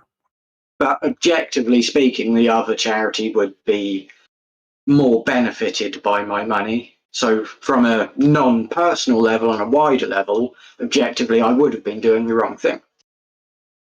Not necessarily. No? No. If you think about it this way, you giving to the cystic fibrosis helps your child, which helps you, which allows you to bring more value. And Okay, yeah. adds value to other people who suffer with cystic fibrosis as well. Yeah. And if the amount of people suffering from cystic fibrosis is less than sort of the amount of people suffering from cancer, or the amount of people who perceive cancer to be more of a focus, then you are sort of redressing a balance. And people might throw £2 in the cancer charity because most people know somebody who has or has had cancer. So they throw their quid in that. Yeah. But with cystic fibrosis, it's less prevalent. Yeah. So there's less prevalent and less well known. You get adverts for cancer awareness on TV.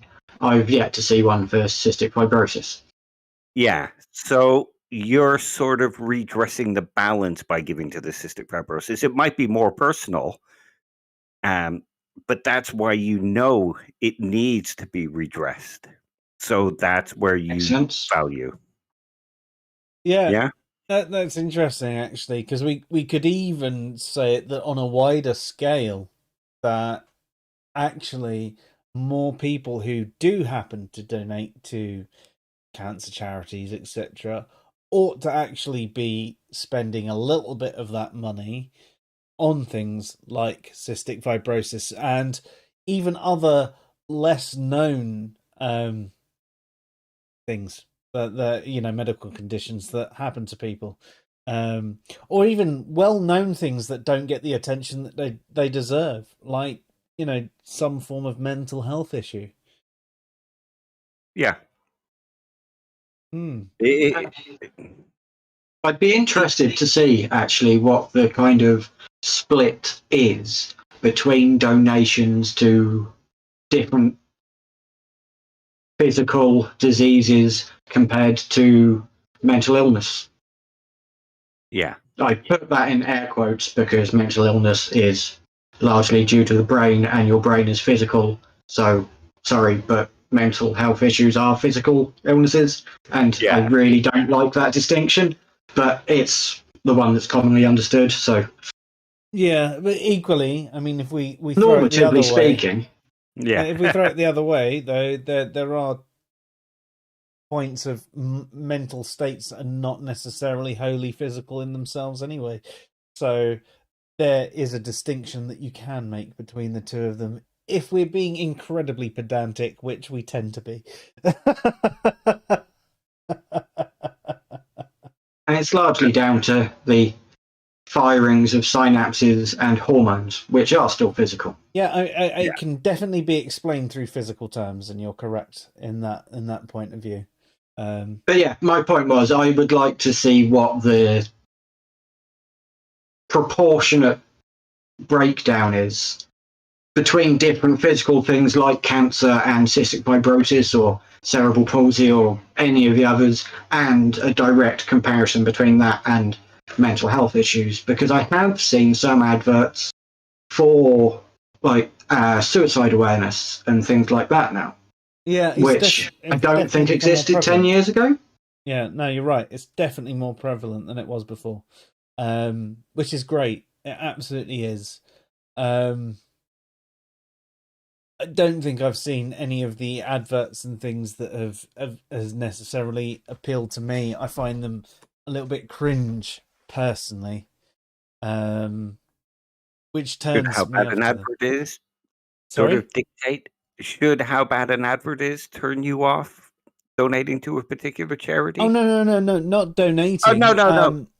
It's more the so like when you have like the suicide awareness ones where they give you like the number and things like that, and a lot of the mental health issues. Oh yeah, just give us a call and talk things through and all of that.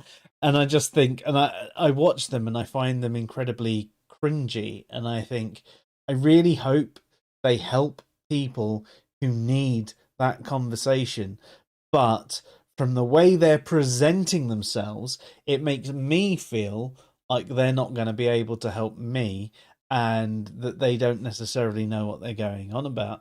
And I think that they've almost done an advert in the way that an advert to sell something rather than an advert to explain what people need. Yeah. I mean, that's my perception of it. I mean, at the end of the day, especially when it comes to suicide awareness, if that really cringy advert goes out and it cost them £1 million to produce it and put it on TV, and only one person gets the help to phone the number, fine, it was worth it. Oh no, definitely. I'm with you there. One is better than none. You are definitely correct. Unless the advert actually convinces took funds from people to elsewhere. not. Well, no, yeah, no. Unless the advert convinces people to not actually get help. They were thinking about getting help, and they saw that advert and went, "Oh no, I don't want help." Yeah, I suppose that's possible. But you could also look at it this way. If they make an advert that's too flashy and too good, people will complain and say, well, they're just going for the aesthetic and they're not really interested in helping people or getting it spoken about. Yeah. Whereas if they make a cringy advert, people might start talking. They won't judge it harshly for wasting money, but they might discuss it in terms of how cringy it is. And that creates a conversation about the suicide hotline. Yeah. Yeah, I'm on board with that. I'm on board with it. I mean, there's a whole thing with advertising, isn't it? Is some of the best adverts for products are ones which they never even mention the product. It's got nothing to do with the product. It just sticks in your mind so much because it's like, what the fuck was that? Yeah, and then you ask somebody else, did you see that advert? What the fuck was that? And the product still gets mentioned. Yeah. I mean, I swear to God, I will be on my deathbed in decades' time going, Crusher, I want some Crusher. It's tough enough to make milkshake. That is going to be in my brain until I'm dead. I download all my TV, so animate. Oh, that was decades ago. Little animated cats doing dances. No, I remember the Crusher adverts, and bearing in mind, I haven't actually watched terrestrial TV for 15, 20 years. So yeah, and I still remember that advert. Yes. I should probably catch up on the chat because we've been blathering on for a good 25 minutes without addressing anything. So, sorry? What's new? That's why people come here. Yeah, they like hearing us prattle on about random shit. We did address value pluralism quite a lot, which is in the title. So yes. Hopefully people were expecting that bit. And you know what? There's probably still more we can address from value pluralism, but I don't think that we should ignore what people are saying in the chat at the same time. So 3 Rusty Nails says, God does not exist. That's my moral belief. But Leon says, I don't think it is a moral belief, but it definitely does influence your morals. I agree with you there, Leon. So if you believe a God exists and God has given you your morals, then therefore you're going to ascribe to some form of divine command theory. But if you believe God does not exist, then you're going to have to find your morality a different way. So I'm completely with you there. And 3 Rusty now says, so if it influences my morals, then it becomes the drive to make morals from morals. Sorry, Dave, did you want to say something there? I was just going to say the existence of something is neither moral nor immoral. It's just a proposition. It's just something that exists. Morality isn't about something that exists. It's about the state of something or the actions of something and how it affects people. So God's existence wouldn't be moral, but how he treats people would be a question of morality. Regardless of whether he exists or not, whether you believe he exists or not will also then go on to influence your morals. Yeah, the belief itself wouldn't be moral, but how it dictates your actions would, Yeah. So yeah, with God, it doesn't necessarily matter whether it exists or not, but your belief in whether it exists or not then does become more influential. Yeah, but the belief itself wouldn't be a question of morality. No, yeah, that's what I mean. The conversation after that actually sort of represents what you said, so I won't read that bit out. But next, okay. Sorry. Yeah, no, perfect. It's fantastic that your thoughts line up with what was going on in the chat, and it saves me reading out. Which, you know, being dyslexic, I have enough trouble reading stuff out live on air as it is. So, you know, thank you for saving me from that pain. Bearded Heretic, hey, how you doing, Luke? Nice to have you here. He says, how we doing? Sorry I'm late to the party. Is there an after party? An after party? I'd love there to be an after party. If I could guarantee that the wife was asleep, I'd have another mix after the party. But I can't guarantee that. Opie says, "Could you explain how existence is amoral? Do you subscribe to some moral realism?" Oh God, let's not go down that route. It's essentially what we just addressed, wasn't it? Yeah, essentially. Opie says, "Is everything that exists a moral proposition? Moral realism on states that moral propositions to be truth at. Only states." That's an interesting one, isn't it, Dave? Yeah, like I said, I mean, you could argue that the existence of a woolly mammoth now would be a question of morality. Its existence wouldn't be the question of morality, though. Is bringing it back into existence moral? Yeah. And if you believed in some form of moral realism, then you would be arguing that there is an actual moral truth to be had there. So, as Opie says, it's a truth app statement, but it's a truth app statement surrounding actions to do with it rather than its existence itself. Yeah, and I think that, I mean, with his statement of "is everything that exists a moral proposition?" I mean, I'd say no. No. As you said, I mean, a baby gets born. Is that a moral proposition? You could look at it through the form of antinatalism. Yeah. But again, that's not the baby's existence being a moral question. It's bringing it into existence is the moral question. Yeah. So, yeah, I'd say no to that.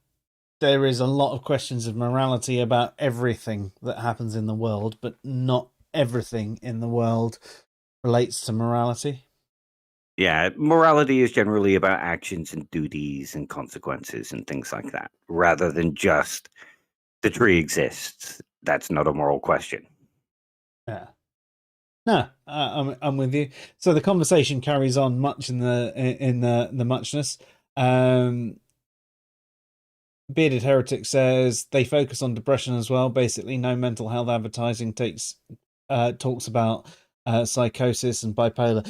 So just for reference, Bearded Heretic is a mental health professional, so he would know what he's talking about in that sense. And you're right, there is a focus on depression and things like the suicide hotline and all of that. I would have a question regarding that. Is I don't disagree at all, but I thought that psychosis was more a symptom of other mental health issues as opposed to being a mental health diagnosis in and of itself, whereas depression and bipolar and things like that are actual conditions as opposed to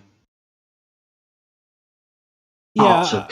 There's the flip side, though. That, I mean, for example, there was the issue with extensive cannabis use of really strong cannabis causes a form of psychosis.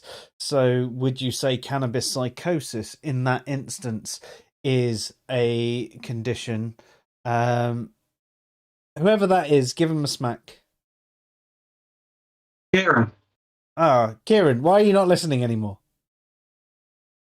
Got his headphones on. Hello. Hello. Welcome to the show. Have my headphones on.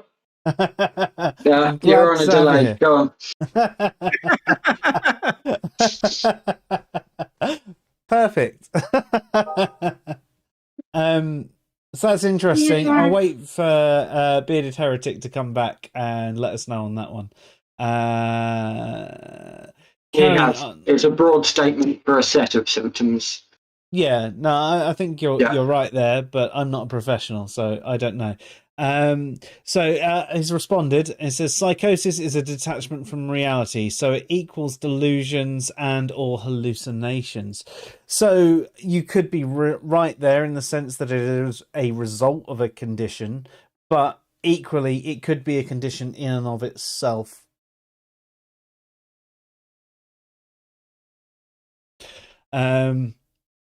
Cannabis deludes me into thinking I can do philosophy. Cannabis deludes everyone into thinking they can do philosophy. Wouldn't be remarkably surprised if it was the birth of philosophy to start with. Yeah, I think the same. And a little bit of magic mushrooms. Yeah. I think magic mushrooms was the birth of science. We can go to the moon, man. Let's get there. Let's fly to the moon. Yes. But, you know, drugs do nothing good for society. Don't do drugs unless you want to be able to think outside the box. Or you buy Or share them.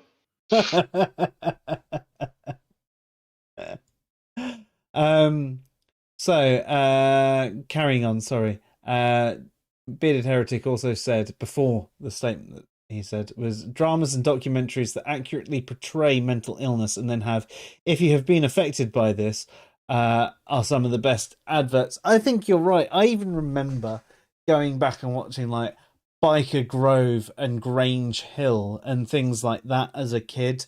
And there were certain things that happened in the episode that were incredibly moving, and you didn't know what to do with yourself and you didn't really understand it because you're a kid. And this is sort of these things of, I don't understand this, or this is how I feel, man, and I don't know how to express it because everyone I talk to says I'm an idiot for thinking this sort of thing.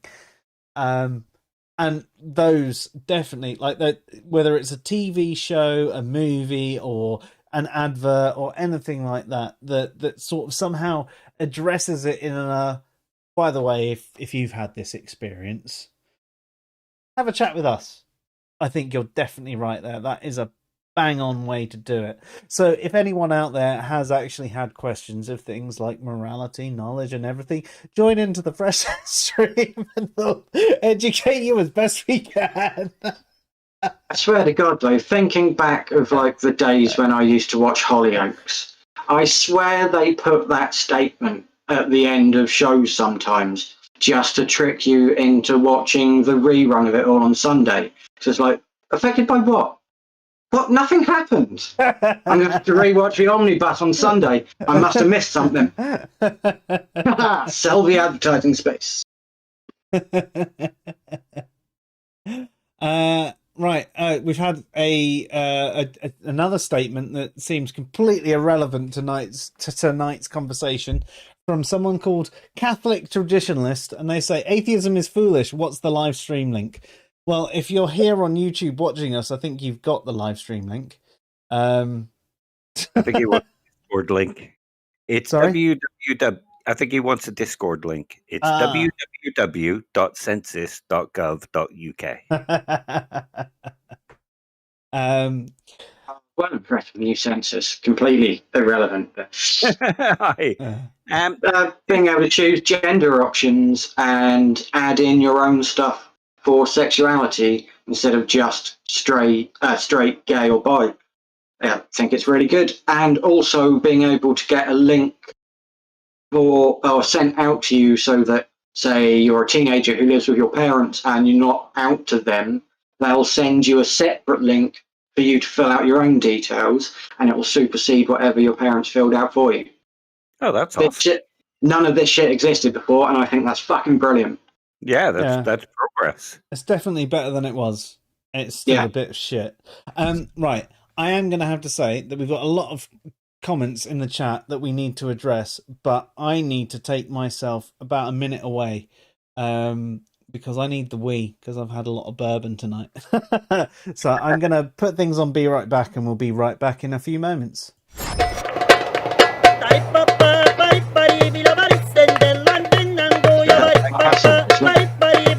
Does that pass out as well? Yeah. Then I'm going to go for a wee as well. Oh, get out then. Everybody just leave.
This. Yeah, that was almost like magic. Yeah. And it's, from my end, it's almost like you went into the same room and came out the same room. Also, we have Trump dancing on the screen. I like the cat. Is the audio coming through as well? I don't know, I've got it turned down. Otherwise, I like the idea of Trump dancing in Travolta standing in the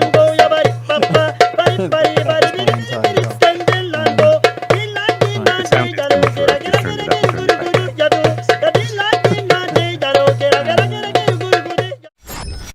And we're back in the room. I'm sorry for that, ladies and gentlemen. Before we move on to other comments, though, Yeah. just want to say that Catholic traditionalist it reminds me of something I said the other week about a lot of kind of religious people barging into streams that have nothing to do with atheism and challenging people to debate as if they're owed some kind of debate. No, you're right. I mean, I know all of us are atheists, or at least locally atheist and globally agnostic in your sense, Kriss.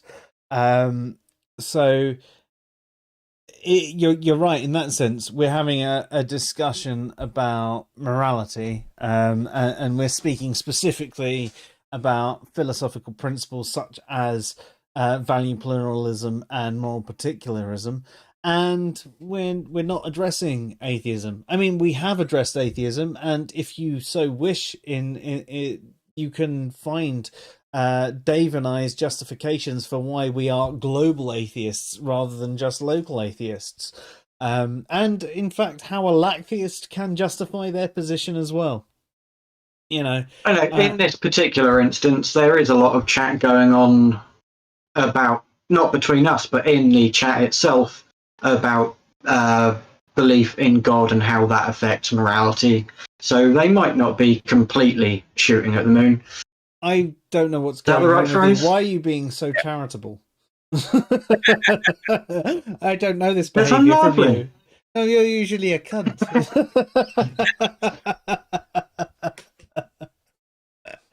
I mean, why they came on to the thread in general, I don't know.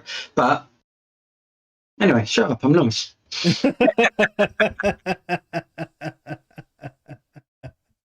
In case anybody in the chat has met me before, shut up. And for anybody in the chat who hasn't met me before, ignore anybody who has.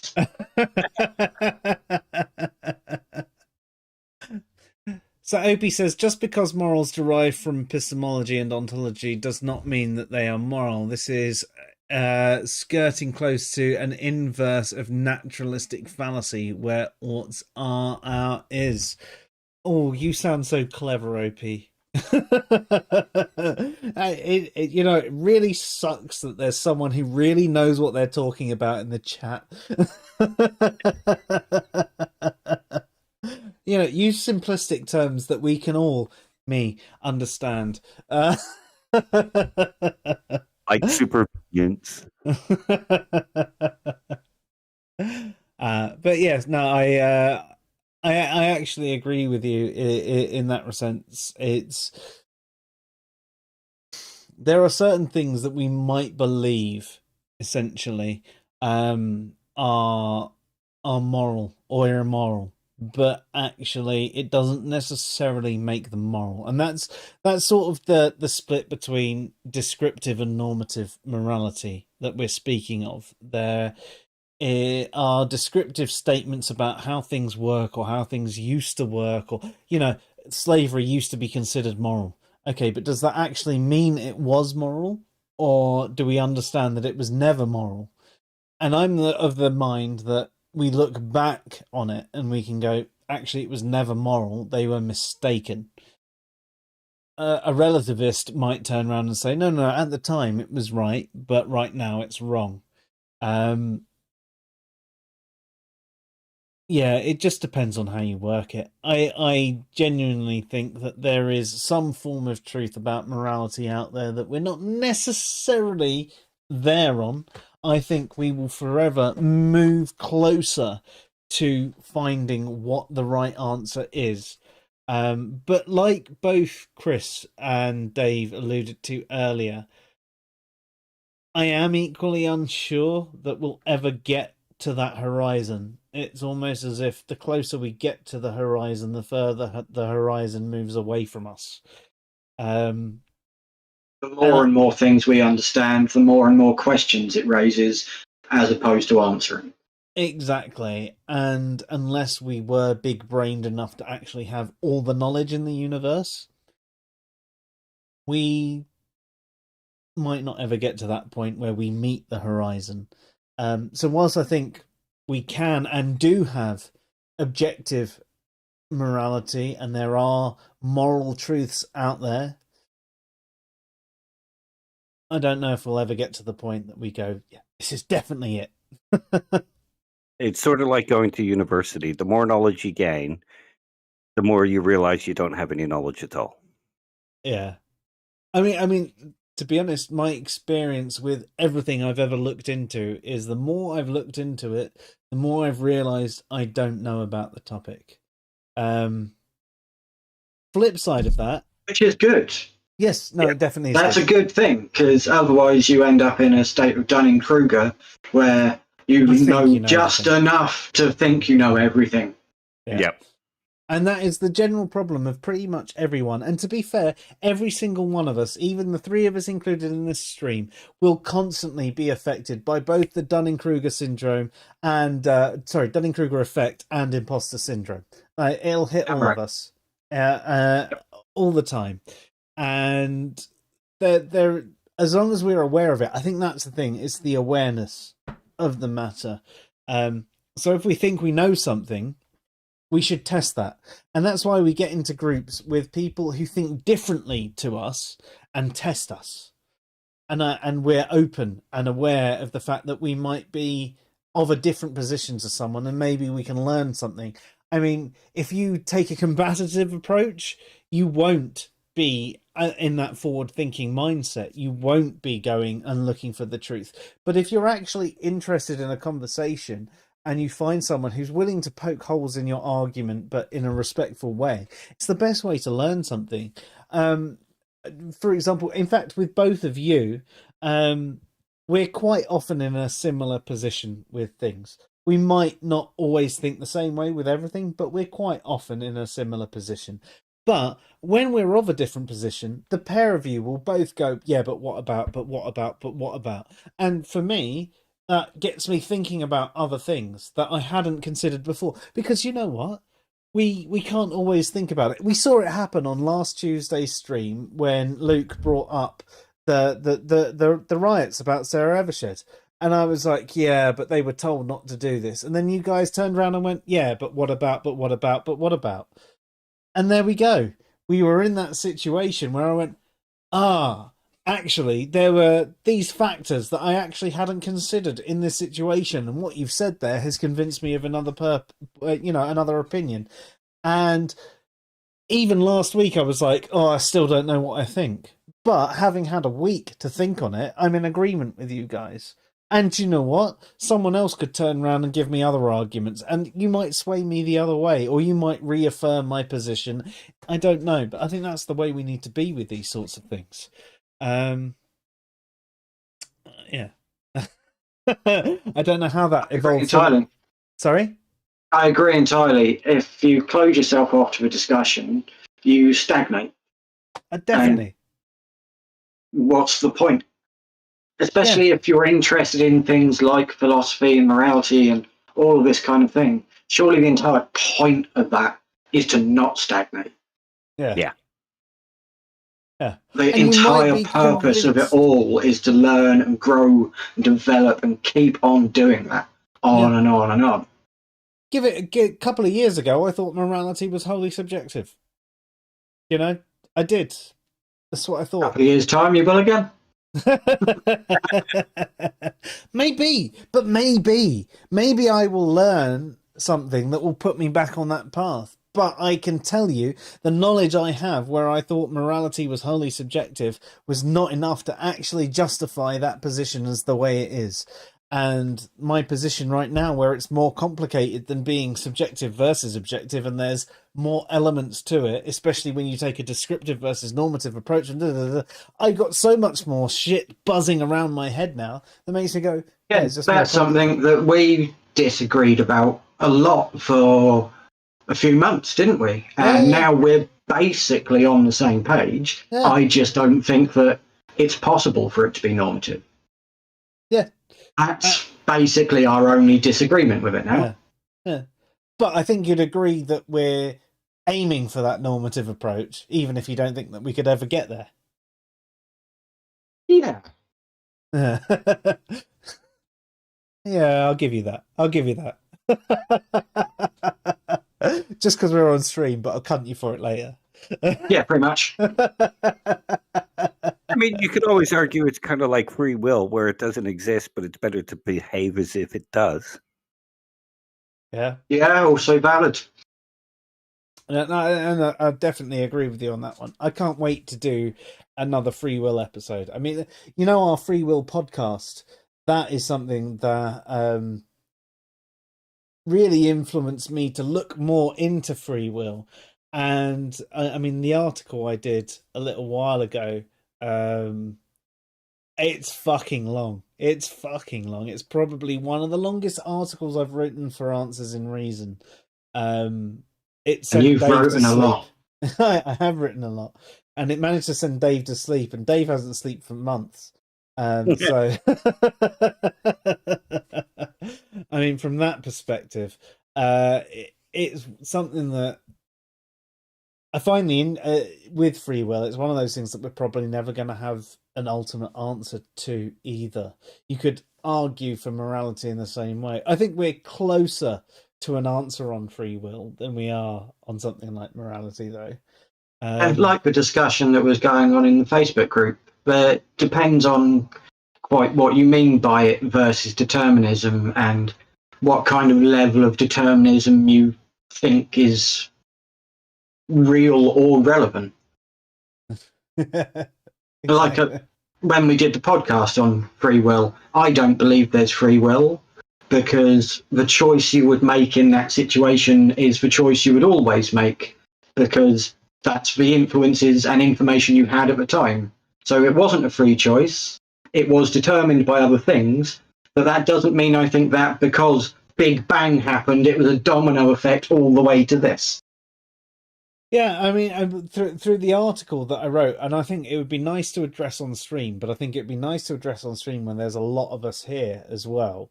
There was something that I've always felt, and it was a purely emotional attachment to it in regards to free will, is the fact that the brain has a sort of X factor. But it was pleasing to me to find out that there are other philosophers out there that had a similar sort of approach, in the sense that they would say that physical determinism doesn't entail psychological determinism. Whilst you can explain your psychology in physical terms, it doesn't necessarily mean something that happens physically will entail a psychological state. Which is sort of what I was going with that X factor. And again, we still don't ultimately know.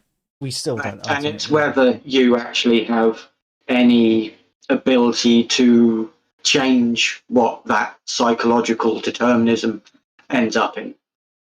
Yeah. Free will or free choice or neither. But we should definitely address this in a future stream, because we're going to go really off piece. We've got a lot of chat to cover off, and I know Dave needs to shoot off shortly. So let's just cover this off.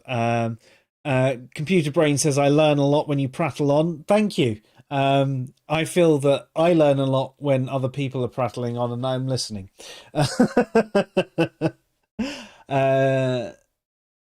So, Bearded Heretic says it's a broad statement for a set of symptoms. Psychosis is a detachment from reality, so it equals delusions and or hallucinations. Drug-induced psychosis, for instance, or schizophrenia, which is a specific psychotic symptom, especially paranoid delusions. So, from that perspective, I guess you're saying that, you know, psychosis is its own thing, even though it could be related to another condition. Hopefully that's what you're saying. That's what I've inferred from it. Speaking of which, I mean, I'll address this later on anyway, but Bearded Heretic should be with us in a couple of weeks for a stream with him, discussing consciousness and morality from a psychological perspective. Carrying on with the chat, though.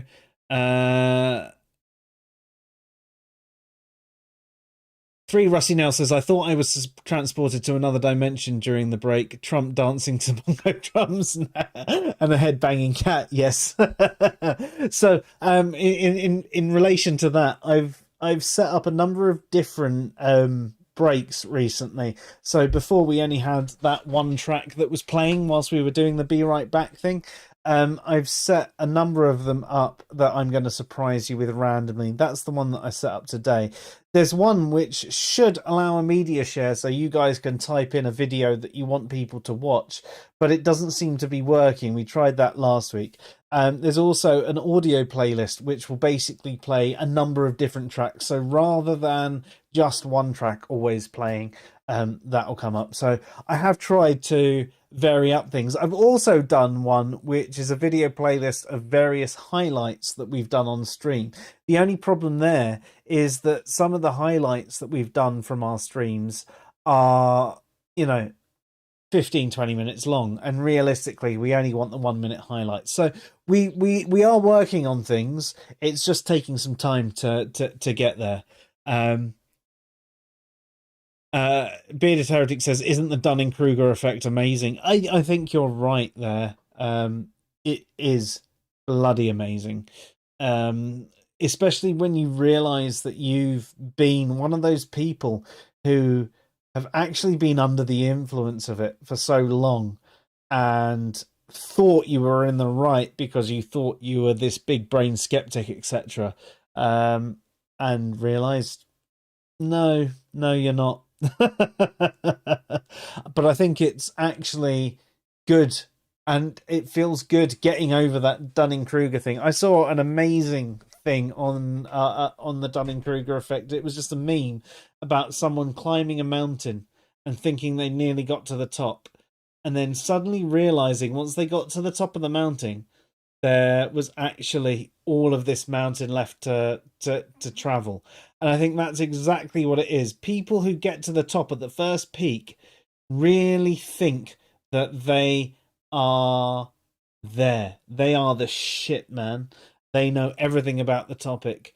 And if they eventually pass that peak and come down the other side and realize how much there is that they didn't know, there's suddenly this aspect of humility that even if they get to the top of that peak, they will always be questioning, well, is there another peak for me to traverse? Is there a little bit more? Maybe there is. And I think that is one of the most beautiful things about getting over the Dunning-Kruger effect. We're still all subject to it, but the first time you really realize you are in that Dunning-Kruger effect and get over it is a world opener for you, and it makes you realize how much you don't know. The only problem is it then leads to imposter syndrome, where you feel that you're just not good enough for anything or anyone. There's a way of tricking yourself out of imposter syndrome by thinking that you're not good enough to be an imposter.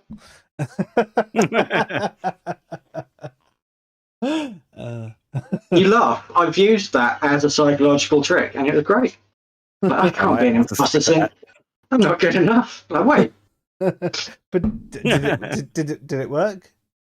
Yeah, for a little while. Leon, have yourself a good one. Sorry I didn't see you go when you went. Can't wait to have you back. And OPR, you've had to go as well. Thank you very much for your attendance. I hope you found the transmixing at the beginning palatable. It was definitely interesting for me to mix something different. Computer brain, of course I believe in free will. What other choice do I have? Christopher Hitchens. Yeah, I mean, that's one of the common things that's thrown around. It's one of those statements that adds ambiguity to whether we have free will or not. Because either we do have free will and we believe we have free will, or we believe we have free will, but only because that's a determined choice, and we have no other option but to believe we have free will. I know some people believe we don't have free will, but in the sense of that statement, it's assuming that we have free will. It's holding the belief that we have free will. But going, if determinism is true, then he's got no choice but to believe we have free will. And if determinism isn't true, then, well, we have free will anyway. And obviously when I speak about determinism there, I'm speaking of hard determinism, because I think that there is a certain level of a deterministic universe that could allow us to have a certain amount of free will. Not necessarily libertarian free will. Fuck libertarians anyway, but libertarian free will is a little bit different. I just wanted to throw in a fuck you to libertarians. Always good. But also worth noting that the Christopher Hitchens quote, he is obviously making a flippant joke, not trying to make a valid point. Mm-hmm. I would say the Christopher Hitchens quote is a point about determinism rather than free will. But we can take from that what I just said. Bearded Heretic, cognitive restructuring might help frame that. Oh man, it's been so long since we said that. I don't know what that relates to. I do apologise. Getting somebody around the head with a stick? Kieran says, what's the Dunning-Kruger effect? And Luke says, people that aren't skilled in something thinking they know better than the experts. Okay. Yeah, no, that's exactly what it is. Essentially, it came about from an American university, and about people about their driving skills originally. And David Dunning and Justin Krueger, I think it was. I think you're right there. So it's a lot of people at university felt that they were better drivers than they were.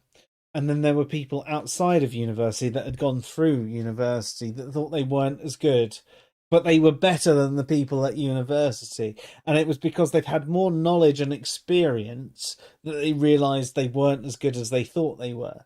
And essentially that's what it is. The Dunning-Kruger effect is someone without much knowledge or experience, assuming they have more knowledge and experience about a topic than they do. So, say for example, one that I experience quite regularly in business, in financial services, is people thinking that they're an expert in Excel. And I think they're an expert in Excel because they know how to do a VLOOKUP. And a VLOOKUP is considered advanced knowledge within financial services. That's not actually what advanced knowledge of Excel is. It's what people define it as, but there's so much more. I mean, we'd put even that in the beginner stage. People who know a lot about Excel, that is. And VBA and all the stuff that ties into it. But someone gets to that point where they go, oh, I know how to do a VLOOKUP and a pivot table. I've got advanced knowledge in Excel. I'm fucking brilliant at Excel. All of a sudden you go, okay, well, do you know how to do this? Do you know how to do that? Well, how would you approach this situation? And they've got all of these problems where they suddenly don't know all of this information. But you'll also find that they'll get very aggressive in this situation. And this is one of the other things that you'll find about the Dunning-Kruger effect, is the fact that not only will they not have the knowledge, they will almost fight against the fact that they don't have the knowledge. frame it in another way and to dumb it down even further, specifically for you, Kieran.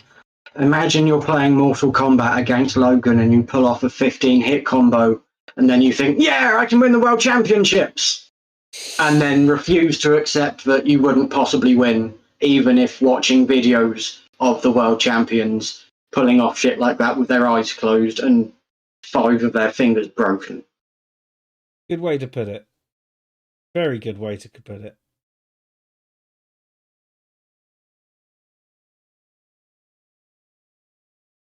So that's basically it for the end of the comments. And Bearded Heretic says that was to do with the brain versus free will. CBT can use behavior to change cognition.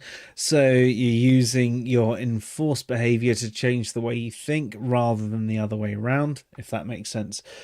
It makes sense to me.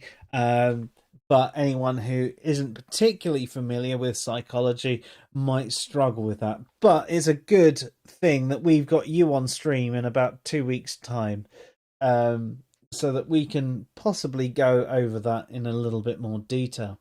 So, as I mentioned earlier, we're gonna have Bearded Heretic on in a couple of weeks.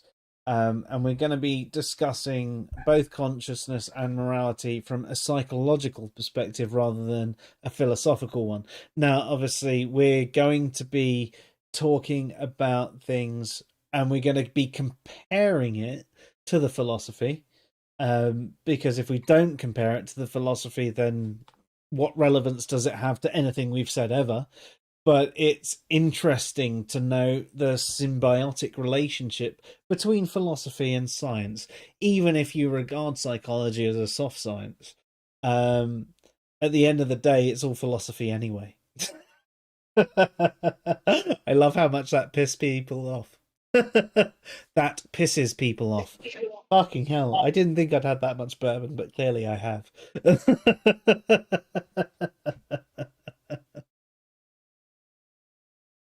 So, Dave, was there much more on the value pluralism side that we actually need to take into regard? No, that's basically the basics of it. I mean, I could go on for hours about it and go into great detail, but that's not what the stream is about, really. No, as we've said a number of times, these streams are generally taking a light approach to the topics that we want to discuss. And if anybody wants a bit more detail on the streams that we're discussing, we're happy to go into more detail. They just need to request it, and we will plan a stream in the future, or they can come on board. So like Opie did a little while ago, and he came on board to tell us a little bit more about naturalism than we would usually present. And we'll do the same with any topic. And that's the same sort of thing like Bearded Heretic is going to do. Who regards psychology as a soft science? I think anybody that likes science. That's with regards to it being a light touching on the subject, I may well quiz you a bit further on the whole value pluralism thing in chat at another time, Dave. Yeah, of course. It seems to be slightly more where I'm leaning than the moral particularism. Yeah, I wasn't really aware of either beyond the first paragraph of Wikipedia. Basically. That's all I know as well. I wouldn't worry. I will definitely say as well, like I think I lean, if I'm to categorize myself where I sit moralistically, it's definitely in that sort of value pluralism sense. I think, you know, if there is one moral theory to go towards, it's virtue ethics in my opinion. I think it gives us the best results overall, but I think it's difficult. I think it's so difficult for the average person, especially if you haven't been brought up thinking that way. I mean, imagine teaching manners to someone that had never learnt manners, and they're 30 years old, and they suddenly had to learn to eat with a knife and fork in a certain way and chew with their mouth closed and say please and thank you. These are all behaviours that they've never had to do before. It'd be like... Imagine trying to teach empathy to people brought up in a Tory government. Right. But Not sorry at all. No, I don't think you should be. I don't think you should be. But I mean, in that regard, it's sort of where we should aim for with virtue ethics. It's definitely the ultimate end goal. But because we're not taught it at a certain age, as in a young age, where it becomes habitual, I think that value pluralism is where we almost need to be now, but with the thought that we need to teach virtue ethics to the kids at a younger age. And you can still use those virtues as your measures within value pluralism. Exactly. Yeah, they could be action guiding principles. Yeah, definitely, absolutely. And I think that we'd end up with a much better society, a much better way to live, a much better way to be. Basically, everything would be better. I'd hope it would be. I mean, could you imagine a society that considered morality as much as we do on the streams where we consider morality being worse than society is now? No. I can't. I mean, I can see times where people might be stuck of, should I do this or that? There are certain situations where you don't know what you're going to do, but think about general life. There are certain situations where you get stuck anyway. You don't know whether you should do A or B because you feel a certain way about A or B.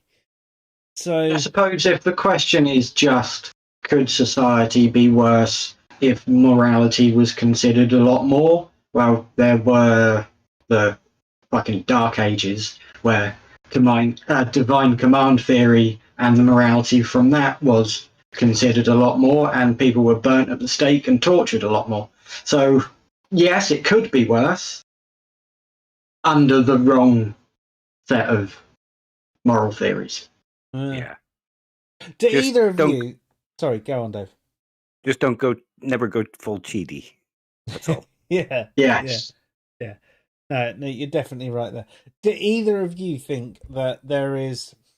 I mean, don't use value pluralism or moral particularism as a cop-out in this particular essence, but do you think that there is a particular moral theory that would result in the best outcome over others? Probably virtue ethics, just because it's a grounding and at least it's a start. And it can guide actions, even if maybe not give us the best judgment of all actions. Like I was saying, I would say value pluralism, but with the basis of your values being virtue ethics. Oh yeah, it's only because he said not to say value pluralism, but I am a value pluralist, so Yeah, I just thought, fuck Joe. good call. Bearded Heretic, nice to see you, dude. I can't wait to have you on stream with us in a couple of weeks. I think I would agree in that regard with both of you. I think virtue ethics, if we were to look at just one moral theory, is the way to actually live our life. And if we were to consider it a little bit more in detail, value pluralism is the way to go. I think that without realizing I was a value pluralist, I am a value pluralist. Because most people are. I fit that definition. I think I had a misunderstanding before the stream that moral particularism and value pluralism were basically two labels for the same thing. Because they do have similar attributes. There's a Venn diagram there, but it's not a full circle. Yeah, definitely. Yeah. They cross over. So when someone would say moral particularism, I'd think, well, that's the same as value pluralism. and I fit into that realm of value pluralism, even though I wouldn't necessarily identify as a value pluralist. I would realize that all my views and values fit into that into that diagram. I realize that they do. So essentially, I am a value pluralist. And I do think that we should look at virtue first as well. But I don't think that necessarily looking at just virtue will tell us everything that we need to know. Agreed. Sometimes you've got to be a consequentialist. Yeah, life's more complicated than virtue. Life's more complicated than consequences. Life's more complicated than rules. That's why we need to look at all of them. Number of different values. What do we call that? Confused. Also known as value pluralism. Multiplism. It's different. Yeah. There's an overlap. Right. Just before we go, is there anything left in the chat or anything left on you guys that we need to discuss tonight? We've been through all chat and we've covered as much as I was hoping to. And more, Next one. actually. I think that we covered more of the conversation tonight than I thought we were going to. I thought we were going to have to extend this into another episode, but I don't think we necessarily do unless people have questions on the the rewatch. So absolutely fantastic. Thank you everybody who participated tonight through the chat. So Bearded Heretic, Guest Bard, Intrigued Feline, Clever Thunderstorm, Flesh That Thinks, OP, Essentially Leon, Philip, Three Rusty Nails, Catholic Traditionalist for a random little interjection there. I still thank you, because objectively your participation is better than no participation.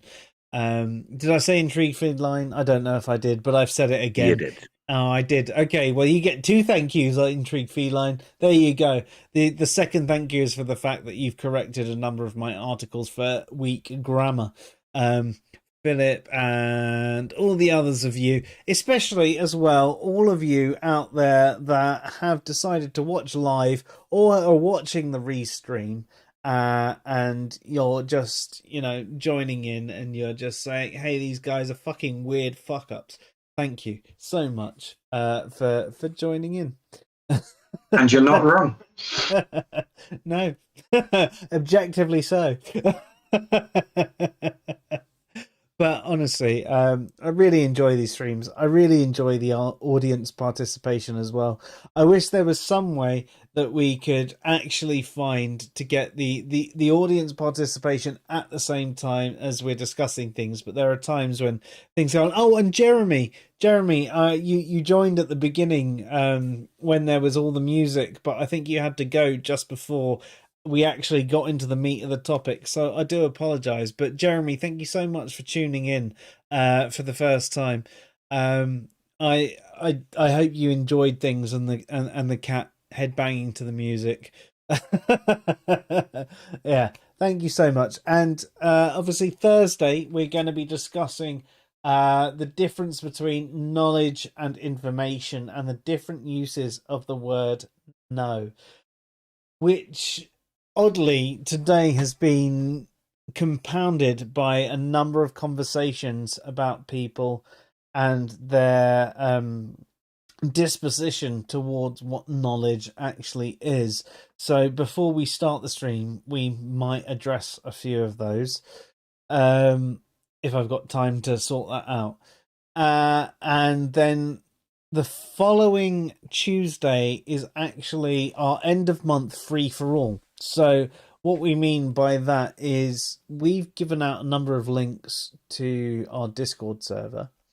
And I will give out another 5 invitations through next week's link for folks to come and join us on stream. And there is no real requirement other than you're here to have a chat. I'm going to have a mix probably before the stream, but maybe even during the stream. And we'll have a bit of a chat and we'll just go from there. That's it. That's all there is. It's going to be an AMA type thing. So from March this month, the last stream of the month is going to be, let's just have a chat about any old shit. Then the Thursday is going to be our article reading. So we tend to do an article reading or a video review. We actually don't have one for that slot. So any submissions would be really useful. So this Thursday we've got one, but the following Thursday we don't. And then the following Tuesday we're going to have Bearded Heretic on stream with us to have a discussion about both consciousness and morality from a psychological perspective. So not speaking about the philosophy, speaking about the psychology. So we will be having these discussions about things that we think about a lot, but actually having someone here who knows their shit from a scientific perspective, basically. I hope every single one of you has enjoyed tonight's stream and found something useful from it. If you haven't, I do apologize. At the end of the day, if you already know this shit, then, you know, hopefully you find our blather somewhat funny. And if you don't know this shit, hopefully that you've learned something from it. I really enjoy doing these streams, and not just because I get to have a mix beforehand, just because these are the topics that interest me. They're the topics that inspire me, especially when it comes to something like morality. I think it's so important for society. It's so important for the world as an entire society, as a species, as multiple species.